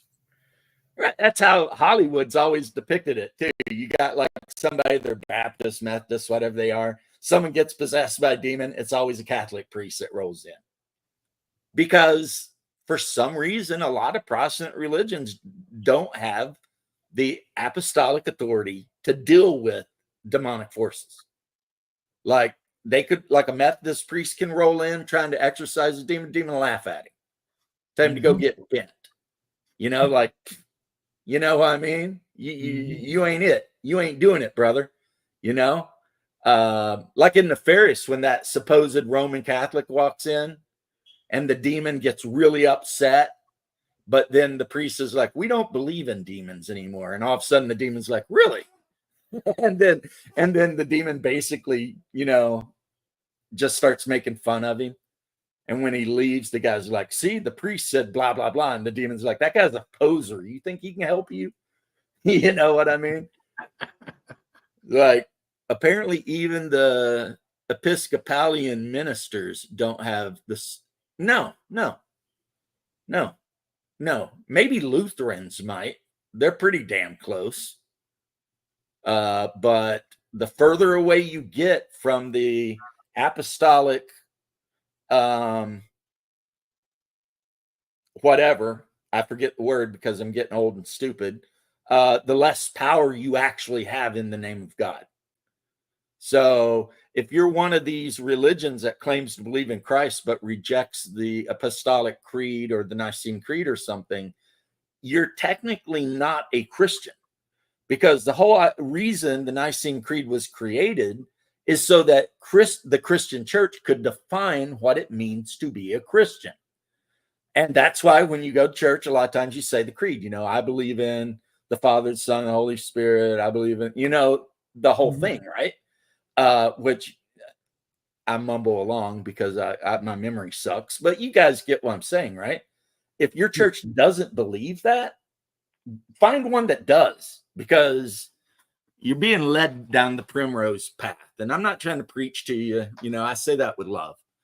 The Latin rite and anointing have to be in place. So Lutherans could possibly, and certainly the Eastern Rite does. Yep. I would agree with that. I mean, I say Orthodox, but we're Catholics. We are the Orthodox Apostolic Catholic Church. At least that's all the words. I might have misordered them. So the Roman Catholic, they derive the name Catholic from us because we were the original Catholic. And then it had to be split between East and West. So the East kept with Greek and the West went with Latin. But the Orthodox Church has always preached that you teach in the language of the people. So that's why you have the Serbian church and the Russian church and the Hungarian church and, you know, the Ukrainian church and the Greeks and Armenians and blah, blah, blah. Because unlike the Roman church, which used to only do Latin, the Orthodox, whatever the language was in the area they was, that was the language they used. Now, why? I don't know. And that's not a knock at the RCC. I don't know who come up with that. But you know who really paved the way for Christianity was Alexander the Great. The fact that he crushed the Persian and those kind of civilizations, and he kind of brought the Hellenistic worldview in, paved the way for the spread of Christianity. It would not have spread quite as fast had Alexander not conquered all those regions. So, yeah. And then, of course, Constantine and all that. Draw the sign, my sign on your shield, and you will conquer. By this sign will you conquer, right? And it was, I think, the faux epsilon or whatever it is, the PX. I could be wrong. I do know that the Varangians use that symbol a lot. It's the Greek P with the X, and the Roman Catholics still use it, but or maybe it was just a cross, a Constantine cross. But regardless, he was standing across the river from some pagans, and in the clouds he heard the voice of Christ, and he saw the cross or whatever, and the voice said, "Paint this on your shields, and by this symbol you will conquer." And so he did. He told all of his soldiers to paint that on their shield, and they all did. And the next day he crushed his enemy and put an end, I think, to a rebellion in Rome. And that's why Constantine became emperor. Even though I think he was a Frank. He wasn't Roman, he was a Frank, so German. But yeah. I mean, I might be missing some stuff up a little bit because I'm going from memory. So excuse me, but yeah.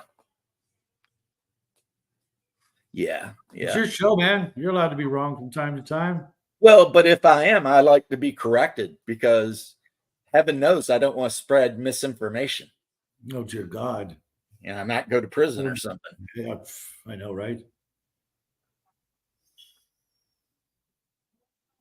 Yeah, Emperor Constantine was hardcore, very hardcore. But you know, I've got an icon of him over there. One of my favorite saints, Saint Nicholas of Cappadocia. They threw him in prison because he punched Arius for blasphemy during one of the great synods of the bishops, because Arius was trying to preach Gnostic doctrines, and he said some shit about the Mary, Mother of Christ, and Saint Nicholas was like, whack, laid his ass out, and then got arrested. And then the other bishops went to the city government and they're like, can you please let our guy out? I mean, he was just impassioned. And the city government was like, okay, fine. And they let him out. But yeah, we literally have a saint that punched a dude in the head for talking shit. I'm telling you guys, the Eastern Church is the FAFO Christian Church. You know what I mean? Don't tolerate that shit. You can say anything you want about me, but do not ever attack Christ or the faith, because that's not something you can be. You don't turn your cheek to that shit. You know, evil must be found and stamped out. We need more of that that kind of spirit.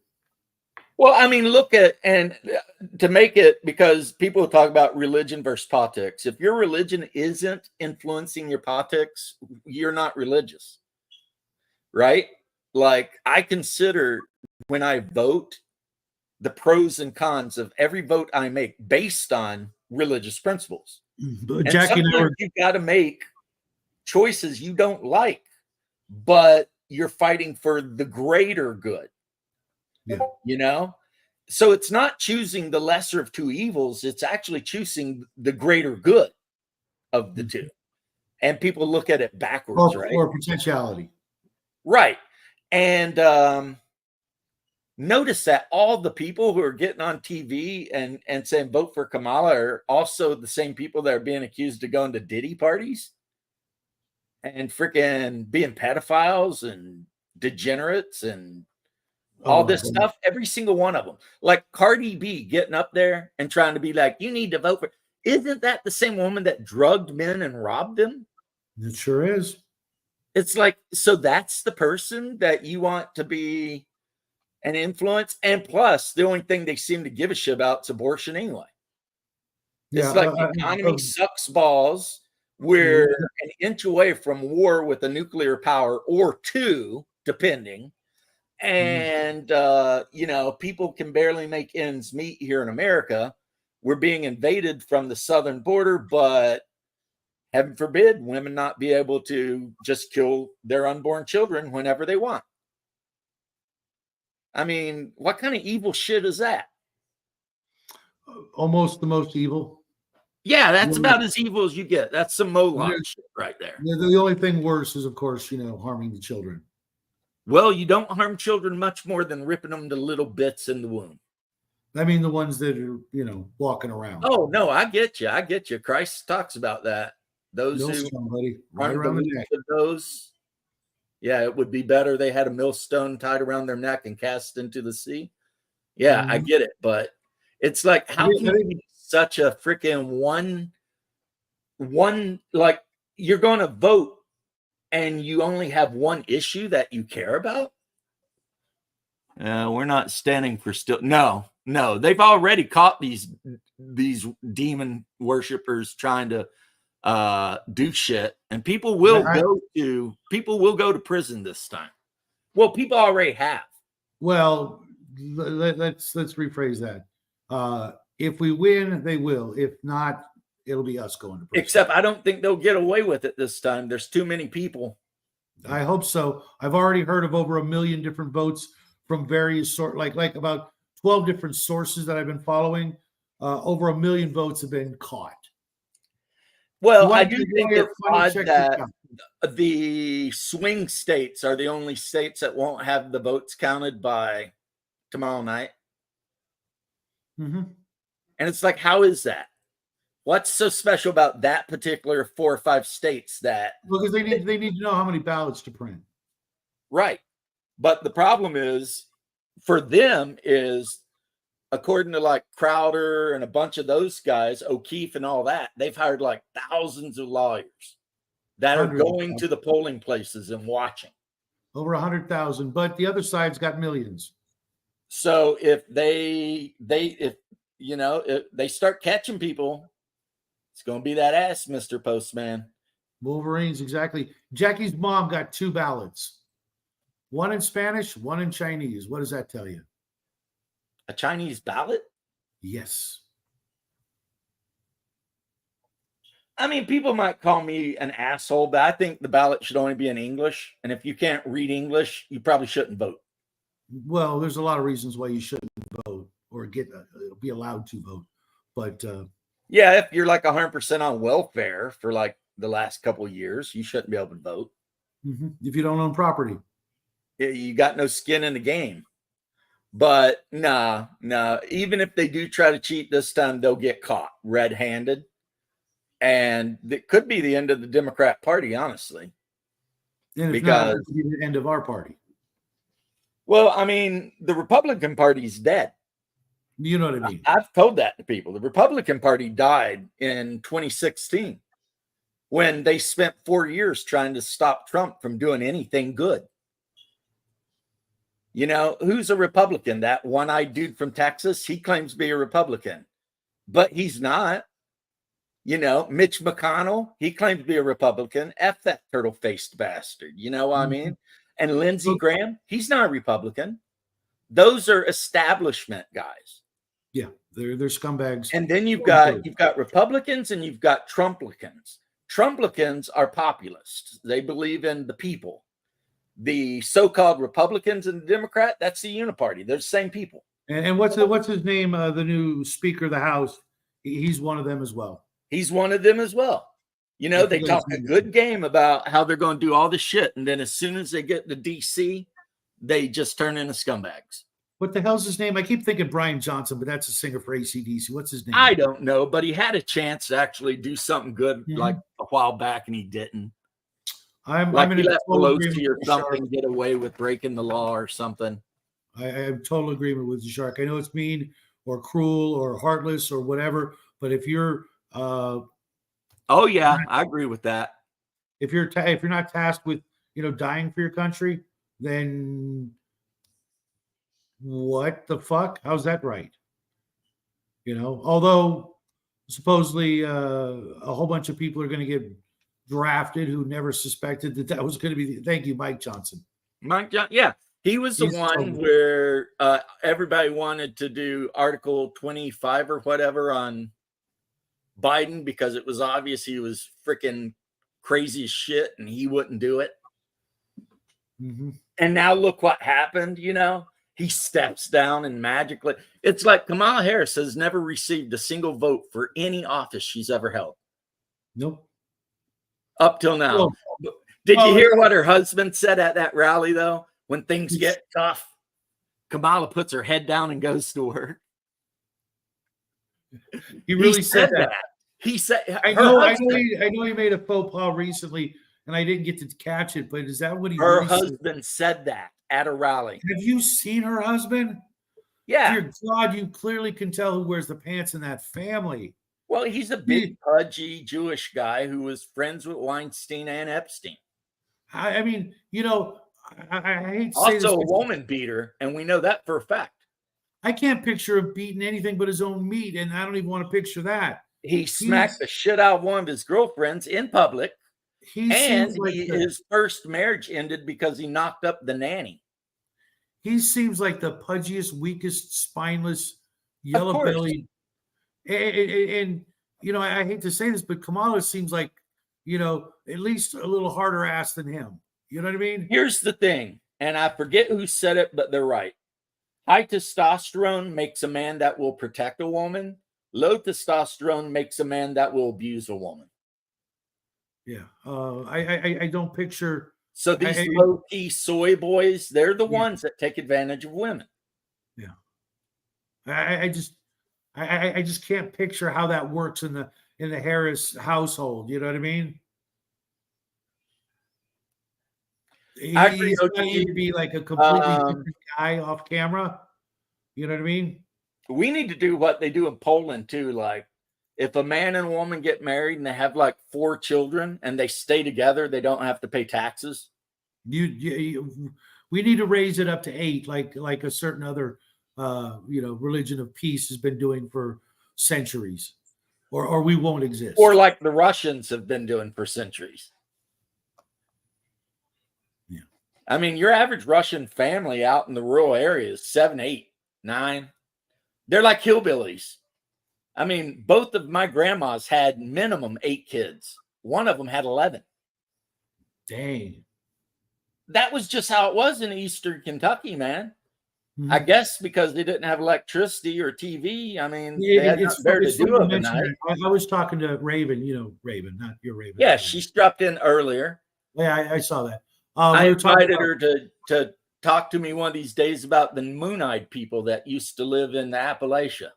we were talking about Adam and Eve because she thinks that the other people that supposedly existed that weren't from Adam and Eve were magically appeared or were from some other place.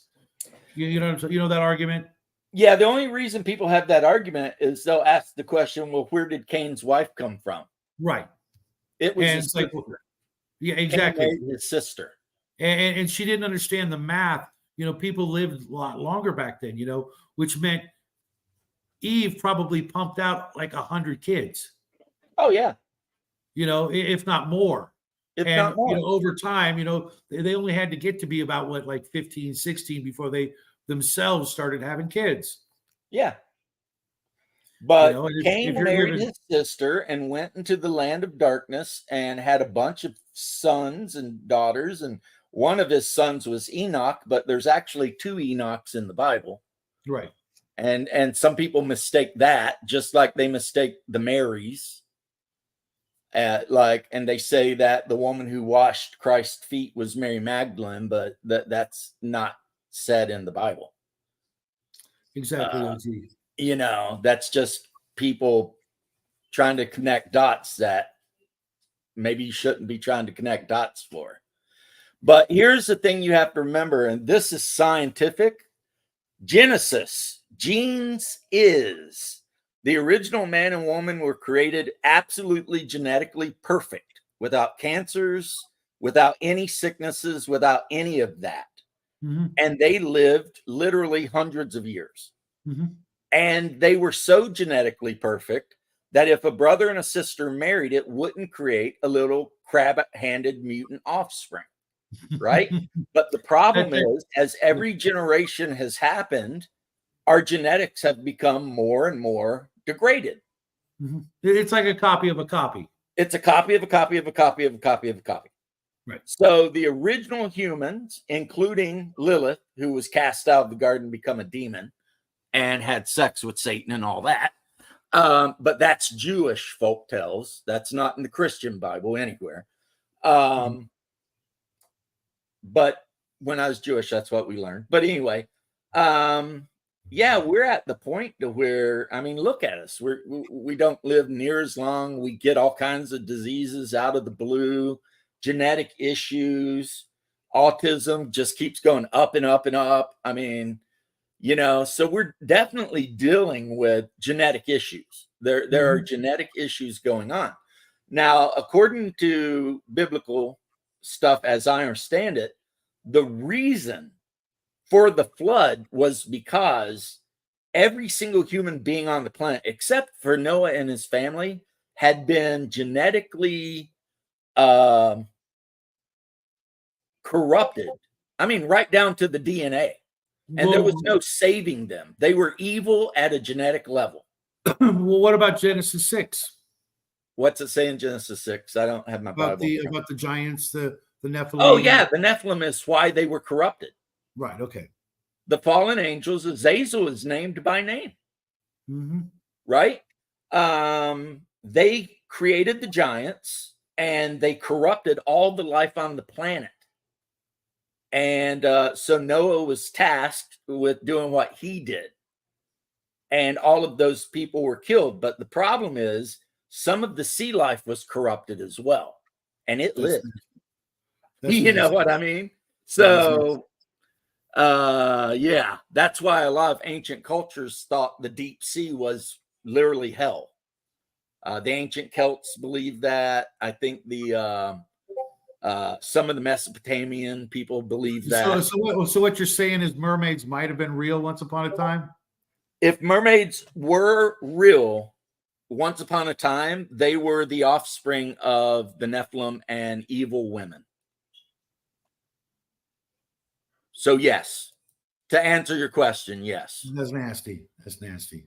They would have been yeah. What you just said. 100%. So we were also having this part of this discussion, trying to kind of figure out how long ago in history was Adam and Eve. Well, there are some people who want to go by the genealogy, but the problem is the genealogy doesn't necessarily say exactly how long each person in the genealogy might have lived. Right. So you're going to end up with issues there. Mm-hmm. And the other problem is during the first day of creation, there was no sun or moon. So how do you even know what a day is to God? Because on the first day, he just split the sea from the firmament. It was the second day when he created the sun and the moon. So what we consider a day, the earth's rotation around the sun is not a day in the eyes of God. Right. So a day in the eyes of God could literally be 100 million years, a billion years, 100,000 years. I mean, pick a number, any number. Yep. It could be that, right? It could even be. We know that there were people who looked just like us at least 100,000 years ago. At least, right? Our entire dating system, whether atheists like it or not, is based on when we think Christ was born. BC is before Christ. Yep. And AD is after Christ, after the death, right, or whatever, right? So that's year zero. So the Jewish calendar goes back to Abraham, which is another 4,000 years, 5,000 years, something like that. Like in our date, it's 2024, but in the Jewish calendar, it's like 50 something. You know what I mean? And then the Jews don't deny that even before Moses and Abraham, there was a shit ton of stuff still going on out there. Right. You know what I mean? So how far back does it go? I don't know, but it probably goes pretty far back. Now, Bruce is a young earth believer and he's allowed to do that. I mean, that's up to him because I can't prove him wrong. No. But at the other hand, I mean, those pyramids are awful old. Somebody built them. You know what I'm saying? And Abraham, we know, come from what would be modern day Turkey or Ukraine or something like that. Maybe Persia. He was a mercenary soldier in the land of Ur. And we suspect that's up near the Caspian Sea or the Black Sea. So how pricey to drill a well in Idaho depends on where you are. I've seen people on YouTube drill wells by hand. And it takes them a long time to do, but they do it. But that's for a pump well. And it depends where you are. In Florida, I can dig a 2-foot deep hole and water will fill it within 20 minutes. So, that's just how it is here. In Kentucky, it'd be a lot harder because Kentucky is nothing but rocks. So you would literally have to figure out a way to drill a well through rocks. And the good news is, though, there's creeks and streams everywhere. So find a spring. There's probably one on your property. And here in California, where I live, I would have to drill it at an angle to either get to the ocean or someone's swimming pool to Or get water. Colorado. Yeah, so you would think there'd be a shit ton of water coming off the Rocky Mountains. Does it just come off the other side? Mhm. So that's Yeah, why. Where I live, and it never rains here, man. Never. Now it'll So rain. all the moist air is dropping water on Colorado and all of that, and then it's dry by the time it gets to California. Not only that, if I see thunderheads coming, like big clouds, they will literally part around where I live. It's like, have you did something bad, and like the prophet Elijah has said, you will not have rain for no, 7 years? we're so high up that Yeah, you live in the high desert. Hungar loved the high desert. He sent me pictures. I like it a lot too. Yeah, he sent me pictures when he drove through it of the sunsets and stuff in the high desert. The painted sky and all that. It is gorgeous, but then you get about 6 months of the year where it's either 120 degrees or 20 degrees, and I'm not fond of either. Somewhere in the middle. The problem with drilling a well in Florida is the water sucks.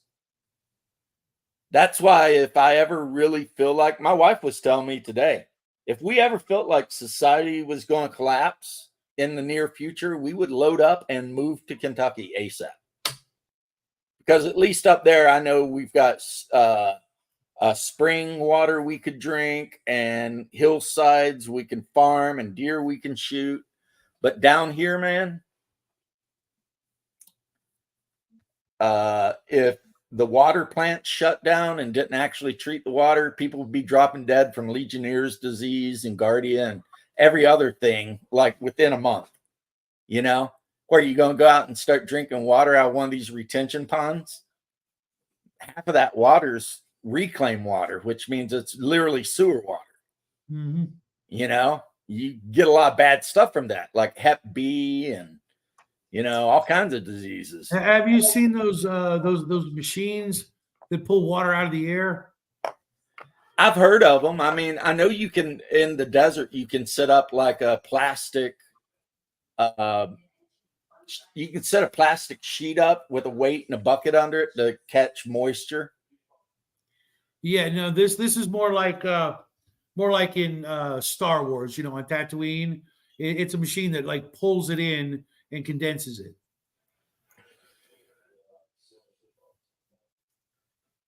Well, depending on which Great Lake golden ratio, yeah, that could work. Yeah, I've got a couple of filters, and I know how to make filters, and I know how to boil water. Yeah, if you got charcoal and sand, you can make filters. Yep. I mean, all you need is a pipe or a 2-liter bottle. 2-liter bottle, yeah, and as long as you know how to layer it up, you can make a filter. They're perfect shape. Once you cut the bottom off, it's got the screw-on lid, the whole bit. It couldn't be easier, but yet, so many people we probably know would be dead in the first week. Yep.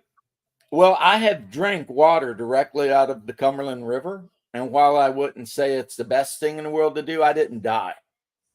So, and I've drank water directly out of the creek on my property, and it was ice-ass cold and refreshing.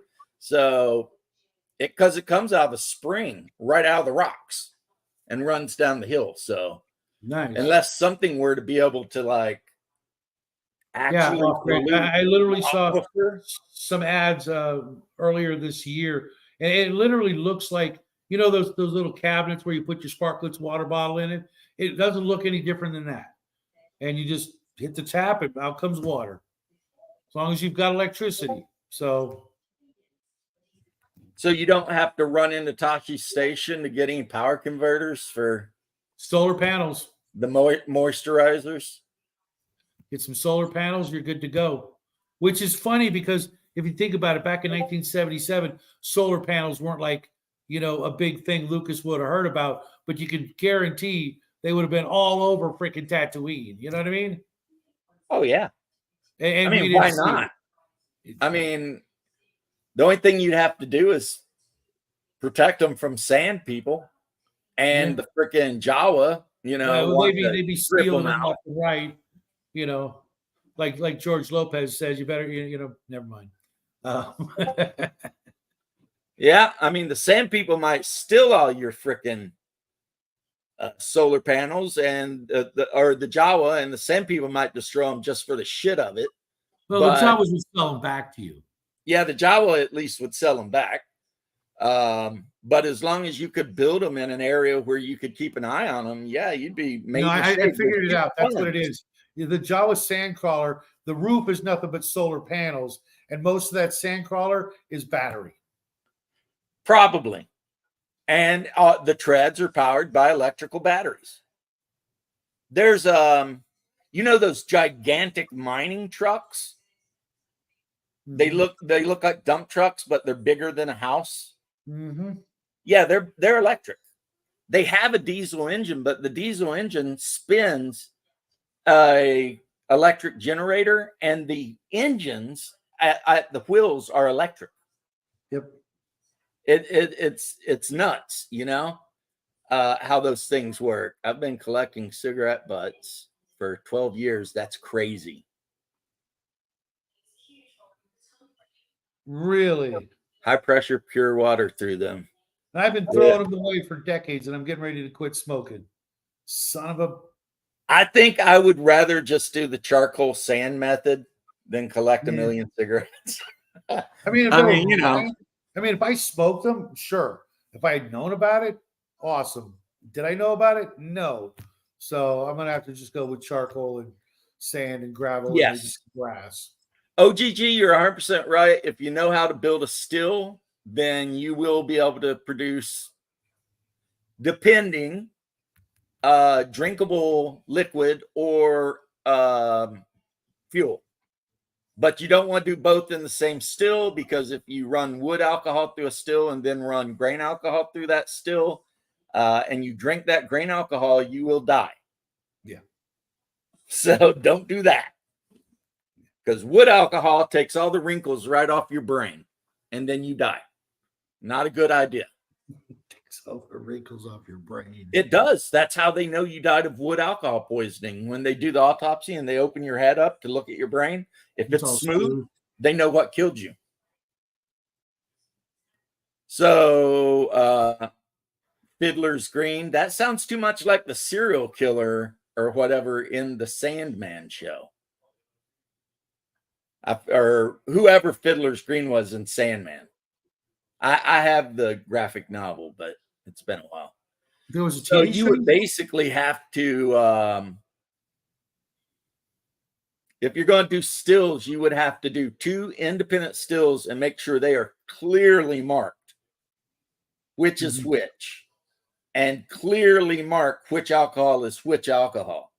But if you ran some moonshine or just did some fermented corn beer, the alcohol in the beer or the moonshine would kill any bacteria that you'd have to worry about. And then as long as you could take some water and pour a little bit of that moonshine in it till it's not even, maybe 6 proof or whatever, and drink it and be fine, because the alcohol, that's why, Dark Age people drink so much beer all the time. Right. Because it was safer than the water. Golden ratio. What does the drone have? Like little fingers and arms and shit to pick them up?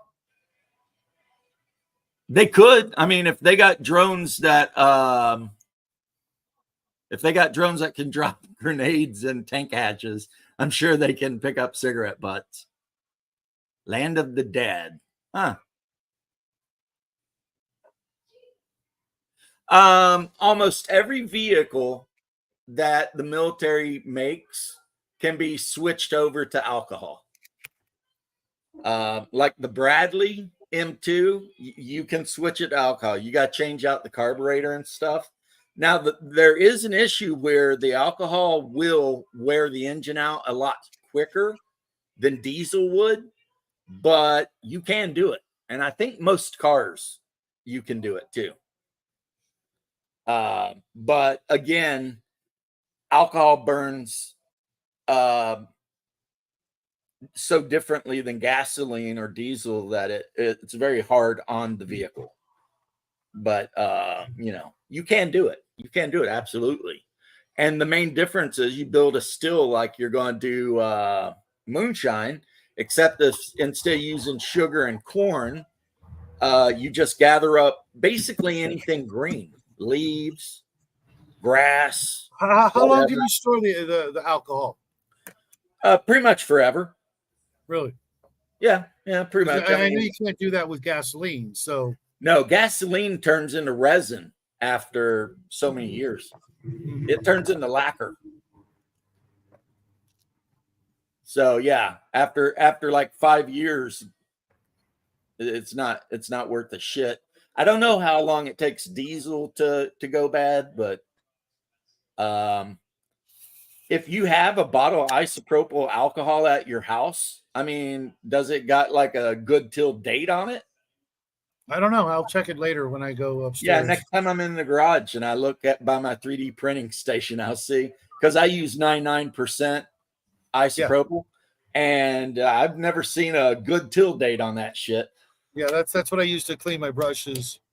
Right. Well. Right. Yeah, the alcohol is rough on an engine not built for it. But, you can do that. It's a thing.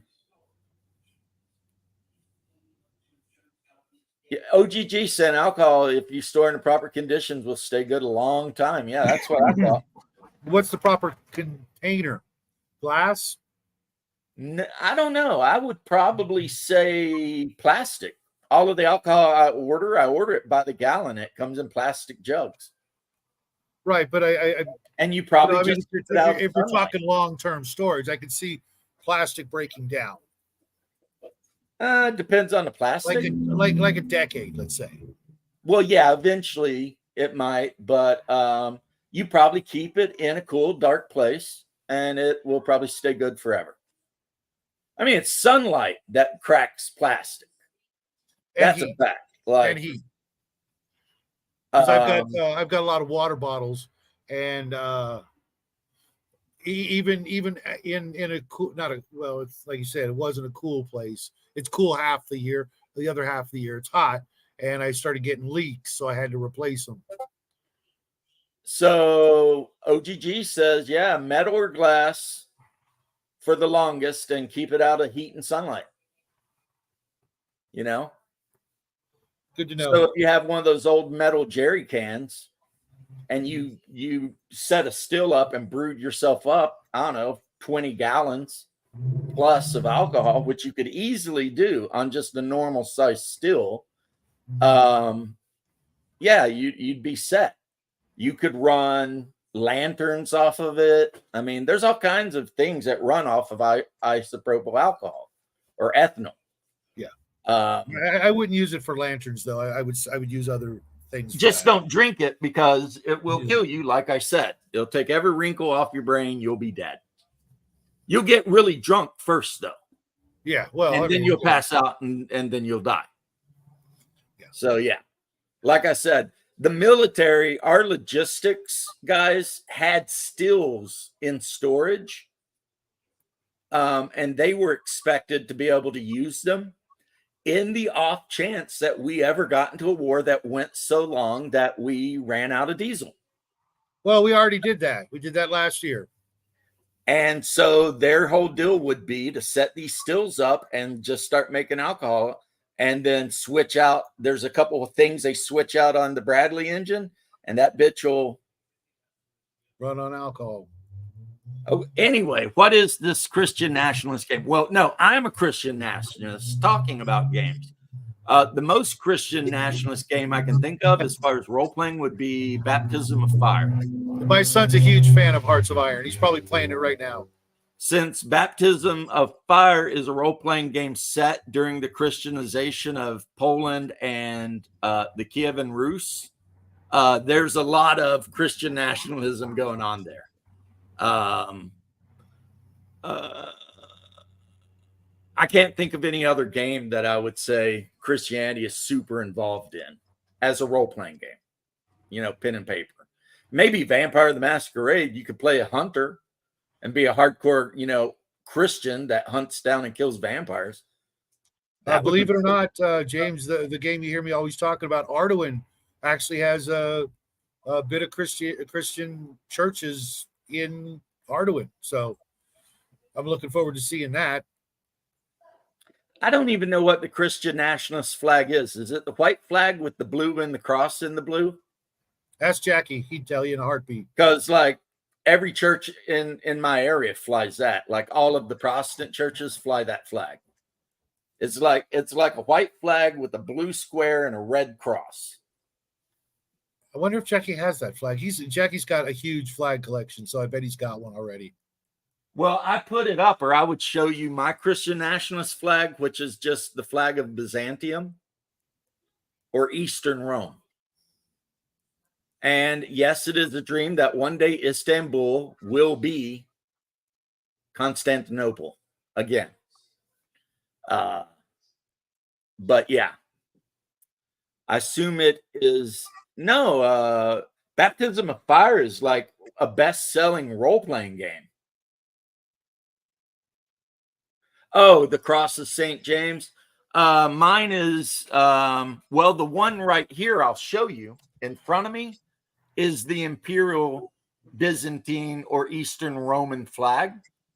So you see how you've got the double-headed eagle and the Greek glyph in the middle, and it's on purple. That would be the flag that the Imperial Army or the Varangians would carry. But I also have the yellow and orange one that's got the cross in the middle and then the 4 crosses, which is just the typical. Every unit in a Eastern Roman army would carry that flag. That was just like the national flag. That's the imperial flag. They were both used at the same time. So yeah, like on the table here, let me look. I've got this big ass Varangian guy that I need to one day finish, but I'll show you to him. Maybe he's Russian, maybe he's Polish, maybe he's Scandinavian of some sort.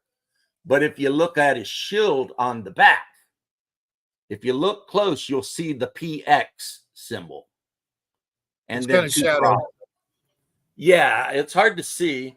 It's got a P and an X, and then it's got an alpha and an omega on either side. And that was the shield that the Varangians under Basil II carried. So, you know. Yeah, Andrew's Cross, also used by the Russian Navy. Some people were like freaking out because they saw some Russian soldiers in Ukraine fighting, and all they saw was like a red flag with the blue and white cross on it. They're like, are those guys flying Confederate flags? And it's like, no, that's the standard of the Russian Navy. You know what I mean? Now, your Russian guys, and I haven't painted most of this guy because, like all of my miniatures, he hasn't really been painted. They generally carried a red shield with a, let's see if I can get the focus in, a Orthodox cross. And that would be under Vladimir or any of the later Russian rulers. Also, a red shield with a gold lion would be an early Russian shield that you would see. But a lot of times they would, especially if it was part of like later on, like say Alexander Nevsky of Novgorod fighting the Northern Crusade. Yeah, they would have the Orthodox cross on because they were fighting German Templars who were trying to force the Orthodox to become Roman Catholic. So one side would have the Catholic, Roman Catholic style cross, and the other side would have the Orthodox cross. And eventually Nevsky won, though.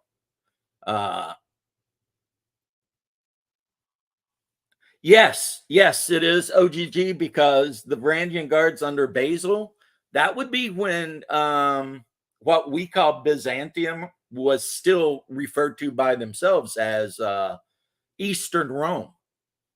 And they considered themselves to absolutely be Roman. But the emperor would hire Varangians, who were Northmen, and that could be Russians, Poles, anyone from the north, for terms of service. And at the end of the term of service, he would pay them massive amounts of silver and gold. And oh yeah. Well, Gold Nation, if you look at the Rurik dynasty, you had the first Rurik who had 3 sons. And then by the end of that, the youngest half-breed son, Vladimir, who the other 2, his brothers, didn't like, ends up going to war and eventually killing his brothers, then conquers Kiev, goes to wars with the Pechenegs, who are steppe people like Mongols, and eventually allies himself with Constantinople, converts to Christianity, and marries Basil II's younger sister, Anna, and then converts all of the Rus to Christianity. And that happened on what we now call Crimea. A lot of people seem to forget that Crimea is where the Russians become Christian, and Kiev is the first capital of Russia. So this modern day thing going on is a lot more complicated than people think. Anyway, Shadow, bro, I know you're like way behind me, but I've been on 4 hours. I'm going to go to bed. I'm sorry. What'd you say? I said, I know that you're like 3 hours behind me, but I've been on a long time and I'm going to go to bed. Okay. I'm going to send you that link to the Sean Ryan show. Please do. You'll dig it. It's pretty awesome. Hold on. It's Father Dan Rehill. For everybody else that I can't send it to, go check it out. It's pretty deep. I'm just gonna say that. But it was good hanging out with you, James. Say hey to your brother for me. And, I will. And our vampire game is over. So for a while, the storyteller's on hiatus for personal reasons. But we're going to start playing One Ring. So I'll be doing updates on how that's going. And of course, Hungar's playing a dwarf, and he wants to be twin brothers with another of the players of the line of Durin. And he's like, I can't wait to go to Moria. And I'm like, bro, you don't want to go to Moria. I mean, what are you thinking? There's nothing there for you but that. But we'll see how it is. Anyway, all of you, salutations. Peace and love to all of you. I hope you have a great rest of the week, and God be with you. Amen, brother. Amen. And that, boom.